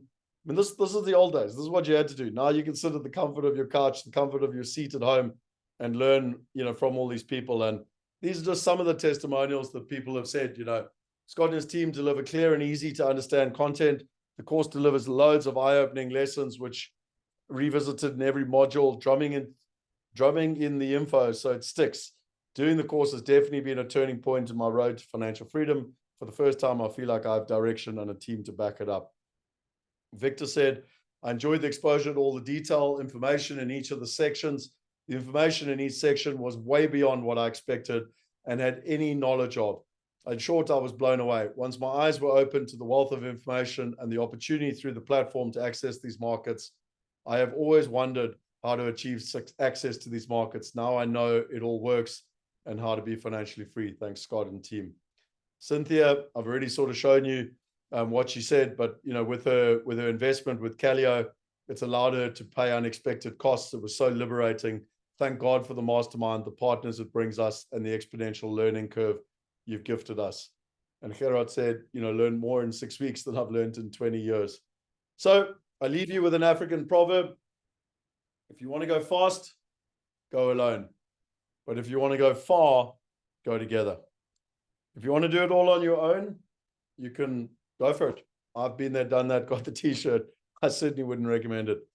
And if you want to go far, my strong recommendation is through partnership in terms of that process. And the final question I leave you with for tonight, if you want globally diversified passive income, you have one decision to make for yourself, your family, your freedom, and your future.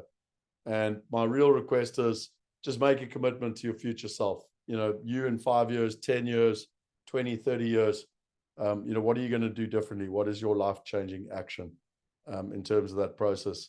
Those are our details. That's my mobile number. If you want to reach out to me on WhatsApp or email, I'm not very good on email. in terms of that process.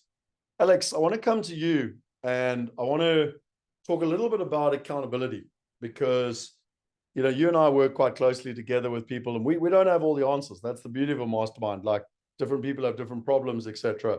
But when we talk about a satisfaction guarantee and kind of working with people and coaching and accountability, talk to us a little bit about some of the conversations you've had recently with people, and helping them move the needle forward. Again, we don't have all the answers, so it's a work in progress. It's a collaboration. It's a team effort. But talk to us a little bit, because you and I work as a team to help people move the needle. Yeah, thanks, Scott. I think the golden thread that is really taken through every single conversation that we've had over the last couple of months has been cutting through the noise. And that is the one thing. I'm a very big fan of the one thing, and that's the one thing we have been able to facilitate is, what are your, when we started the whole session, when you joined the mastermind membership subscription, there was 3 goals that you wanted to achieve, and we make sure that we just always come back to that. And how is what you're doing right now contributing towards those goals? And I think that is if I had to put it down to one thing, that's the biggest type of conversations that we've been having. And how do we facilitate that? And probably the second most productive session has been just speaking to someone, being able to voice your concerns. And I mean, these are your words, being a mirror, and basically just being able to say, okay, well, how can you do it differently? And what about this way? And what about that way? It's basically having a conversation and being around like-minded people. Personally, you can't even fathom what that means to us as a collective, because as you've mentioned, not all of us know everything, but as a group, we can come up with very interesting solutions to our problems. And those are the 2 things that I'm most grateful for. Why are we doing this? What are your goals? And also, as a group, we can come up with some amazing things. So for me, Alex, it's interesting, and the questions keep coming in. Martin's asked a question here: would you recommend to create some kind of company to shelter all your investments instead of making those at a personal level, to protect your kids from spending it all at once and losing the long-term multi-generational source of revenue? It's so interesting, Martin. It's a question that comes up over and over again. And one of the things that I think resonates a lot with people is, particularly if you build a portfolio, and now to take what you've just said there, Alex, to have a sounding board, to have a mirror to be able to talk to. But, most of us feel like we're facing these challenges on our own, but yet we all got the same challenges. So if we collectively work together, like, you can get so much better results. And obviously you can bounce stuff off the likes of Calio.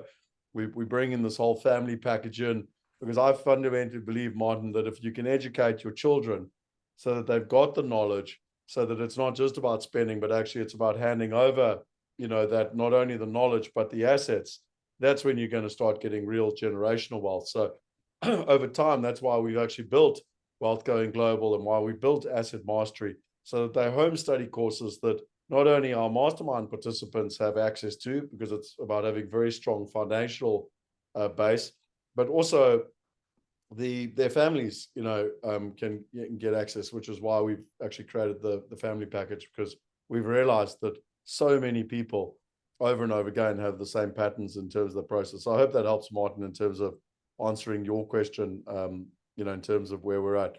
Shane, thanks so much as always for putting all the different things through. And Kaunda, thanks for a lot of kind messages coming through. I'm very privileged to be part of this important event. One of the things that I struggle with a lot, Alex, is that we've been talking now for 2 hours and 15 minutes, and I always get shat on for talking for too long.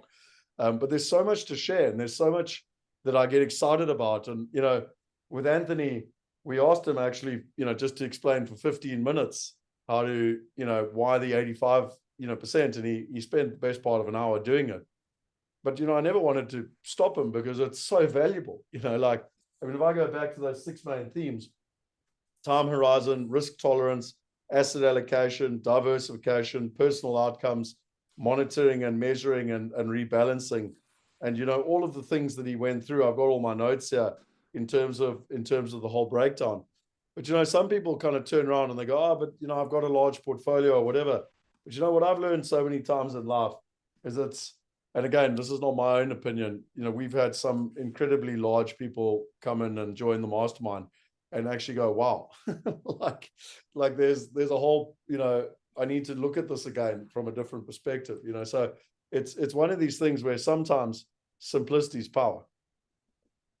And what I liked about what Anthony did tonight, and again, congratulations to you, Alex, for setting it up, was that simplicity is power. He gave 6 foundational components which you need to have to build portfolio construction.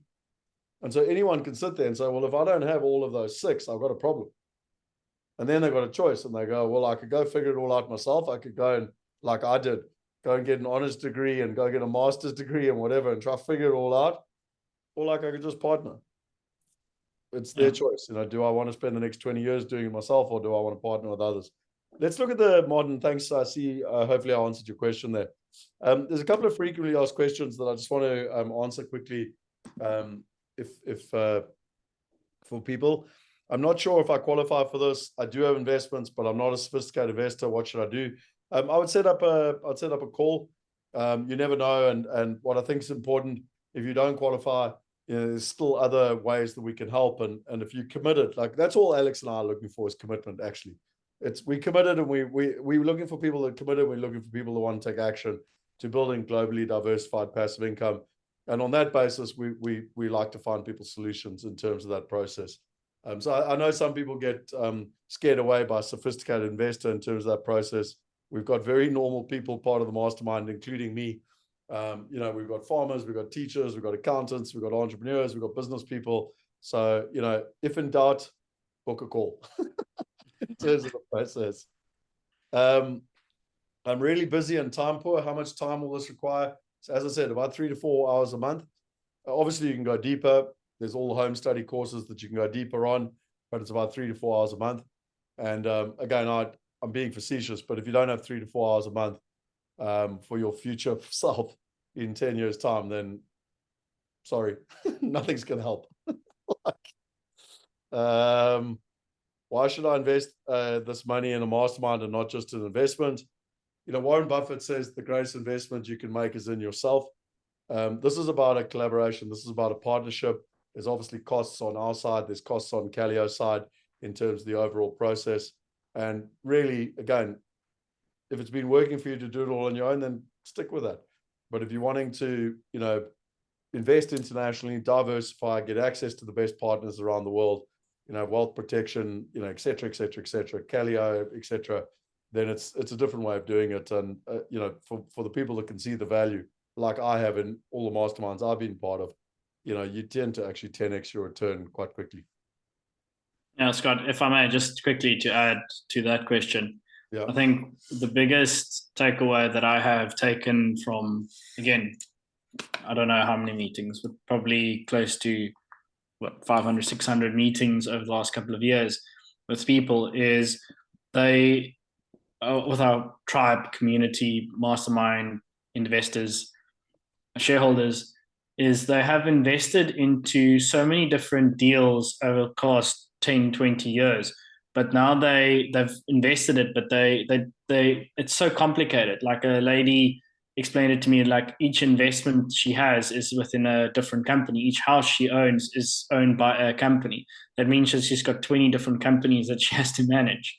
You know, like why would you? I understand that's the way that you had to do it in the past, but it's not necessary anymore.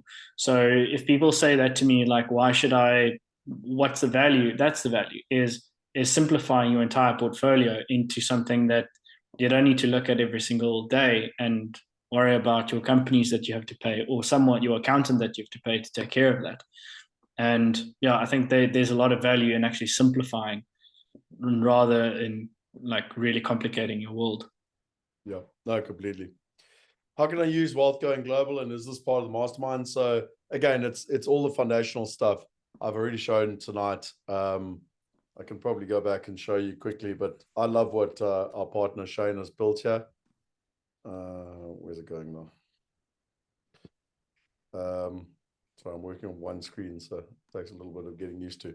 But yeah, it's all a home study course. It's all here. You can literally go and do it in your own time. But the best part is you literally walk away with your wealth plan and your report and your investor strategy report. So I mean, I just love it because you walk away with a tangible result in 6 weeks, and at least, you know, minimum 6 weeks, but it might be 6 days, because you might want to do it, you know, in 6 days, but there's 6 modules basically in terms of that process. Same with asset class mastery. So again, asset class mastery, I don't know if I've got the page here. We can certainly share it with people. Have I got it? I don't know. Yeah, here it is. So again, the breakdown of asset class mastery, all the different assets, the 8 golden rules, and then all the different assets that we cover. So this has been awesome. I've really loved this in terms of that overall process. So yes, that's also included in the mastermind. Is this South African focused? No. So as I said to you, we've got members from England, Ireland, Germany, Italy, South Africa, Zambia, Swaziland, Australia, New Zealand at the moment. So very much internationally focused. Why should I join the mastermind versus doing it on my own? Hopefully I've answered that tonight. I think if I haven't, I don't know what else to say, to be honest, in terms of that process. But just to remind you, you know, it's about partnership. It's about, you know, walking away with a plan. There's 5 simple steps. Simplicity is power. It's about working with Calio. It's about getting access to quality deals. It's about having a plan. It's about wealth diversification. It's about condensing time, you know, and it's about getting results. And then what is the relationship with Calio? As I said, they've partnered with us in the mastermind and are literally, they help people in a one-to-one basis, and they're involved on the monthly calls in terms of the process. Plus now they're bringing us deals, which the current mastermind is like, I'm so excited about these current deals. It's awesome. I can't make one of the available time slots. What options? Just type in their mastermind, or, you know, reach out to one of the team members, and we'll find a time slot that suits yourself, myself, Alex, in terms of that process. I really need accountability. This is one, Alex. Do you want to talk? I've sort of mentioned this already, but you know, I often have people come to me and say, "Oh, Scott, I've been watching you for 10 years and I wish I'd taken action." I had someone recently, actually, he was like, "Oh, I came to one of your events in 2008 with a London property, and property was like £220,000, and I wish I'd taken action." And yeah, I hear it all the time. Do you want to talk a little bit to that, Alex? Because I know you and I actually laugh now when people say that, you know. No, I don't know. I want to cry when people say that. So yeah, I mean, I think you summarized it quite well. Is the definition of insanity is doing the same thing and expecting a different result. Unless you're going to change the way you see, well, your decision making, then there's, you know, you can take the horse to the water, but you can't make it drink. You and I pretty much, as that one video that was shared on the group, pretty much grab that horse and pull them down as much as we can.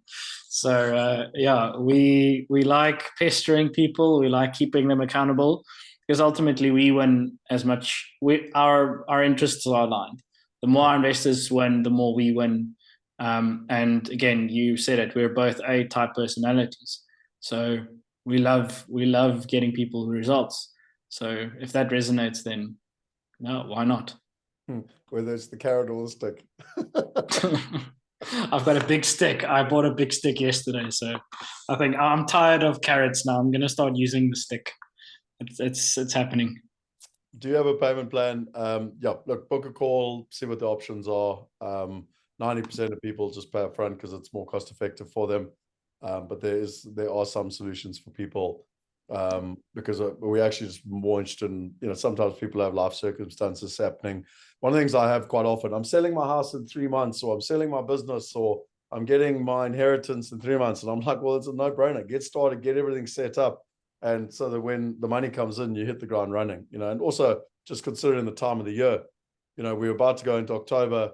You're going to blink and it'll be December. And imagine if you spend the next 3 months getting set up so that you really hit the ground running in January. Plus, we've got some awesome deals coming up this side of Christmas. So yeah, in terms of that process. And that, ladies and gentlemen, I think is that. I don't know if I've forgotten anything, Shane. Is there anything that we've forgotten? To all of those of you who are still here, amazing. You win the Perseverance Award in terms of the process. We really hope that this added value to you. If it did, we will share the recording, share it with others. We feel very strongly that the knowledge that the likes of Calio are sharing, and like Garth said, the top 1% have access to the knowledge and can invest, and they want to start sharing that knowledge with everyone else. And we're super excited, because we're now allowing everybody to invest like the top 1% or alongside the top 1%. And if you're part of the top 1%, and trust me, we've got many mastermind members that are part of the top 1%, then Calio can, help you take you to the next level, and most importantly, give you the peace of mind that most people are looking for. So I think that's all from me, Alex. Anything closing from your side? Yeah, I think firstly, this was fun, Scott. It was fun sharing a screen again and seeing our community engaging with us. So thanks for that. And Shane, thank you for always being that person that drives us forward with systems and so on and so forth. And to the community, I think if you forget everything that we've shared over the last 2.5 hours, there's one thing that I would beg you to take away from the session, is those questions that you really need to ask yourself. We're all growing old. We all want a portfolio that can sustain our lives. Really ask those questions and write them down. Partner with us or don't partner with us. Just think about it and really apply your mind on it. Because I've had so many meetings with people where they haven't thought about these questions. Because these aren't questions that you generally get when you have a braai or you have a few whiskeys with friends. These aren't things that we discuss. So having these type of conversations with more people to actually, pass what's that saying, pass it forward or pass the baton, so that more people can start thinking about these things, because it's really important. So that would be my request and my closing statement, Scott. Yeah, awesome. No, thanks, Alex. And I just, I'm so excited about the current deals that we're working on for the mastermind members. And I'll just remind everyone, income producing German deal, 6.5% income, 15% IRR in euros in Germany, with a very solid partner that's done 3 successful exits already. And a Manhattan deal. Yes, you heard me right. Manhattan, New York, at a 12% debt deal. So it's an income deal. And a 12 to 18 month horizon. So that's 2. We've got a London one coming. So yeah, if that intrigues you, hopefully tonight you take away what Alex says around getting your plan in place. 2 is you taking action, whether it's with us or on your own, I don't care, but take action. And thirdly, it's all good for nothing unless you actually do something and invest. So that's my sort of takeaway. Have a wonderful evening. Shane, thanks for everything on your side. I deeply appreciate it. I see there's one question come through from Anonymous here. I'll stay and answer anyone's questions. If I'm still awake. No, I'm joking. I love this stuff. And anyway, Anonymous. I'm always fascinated by Anonymous. Why do people put their name down as Anonymous? Anyway, thanks so much, host, and your team of experts. My question is, I own property but not an investor. How would you be able to advise me to benefit in this loop? So yeah, if you own property, great. Come and chat to us. There's a bunch of people that are, if you already own property, then you're on the ladder. And I don't know the answer to your question without having more details, but book a call, chat with Alex, and he'll be able to help you know what the best direction is, in terms of that process. So I hope that helps you, Anonymous. We can't get hold of you because we don't know who you are. You're Anonymous. So reach out to us and let us know. In terms of I think there's, Scott, I think I get calls from them quite often because it's like no number. Maybe it's them. And again, if you're not sure, just go, hopefully you can see my mouse here, go to diversificationmastermind.com and book a call. is this something for someone in the US can gain value from? I know the Wealth Migrate has not been able to allow US investors. Denise, through our collaboration with Calio, we can help US investors because they've got US licenses in terms of that process. So that won't be through the Wealth Migrate platform, but that will be for Mastermind members only. So very much so, we can help you in the US. Yes. Good question. Thank you. Anything else, ladies and gentlemen? Anything we haven't answered? Anything we can answer or help with? Okay. Well, if that's the case, then I think it's one of those good nights wherever you are in the world. If you're a rugby player, hold thumbs. If we beat Ireland this weekend, I had to chuck that in. I wanted to turn up in a Springbok top, but I was told that I'm not allowed to. But anyway, I finish with my final comment to all of you still here. Thank you for your time. Alex, thanks for making this happen, dude. Without you, it wouldn't have happened. And I love the value you keep bringing and reminding everyone next week is fractionalization. And then after that, we've got another one with Garth on, the value of a family office. So we've got some really awesome webinars coming up, masterclasses, whatever you want to call them.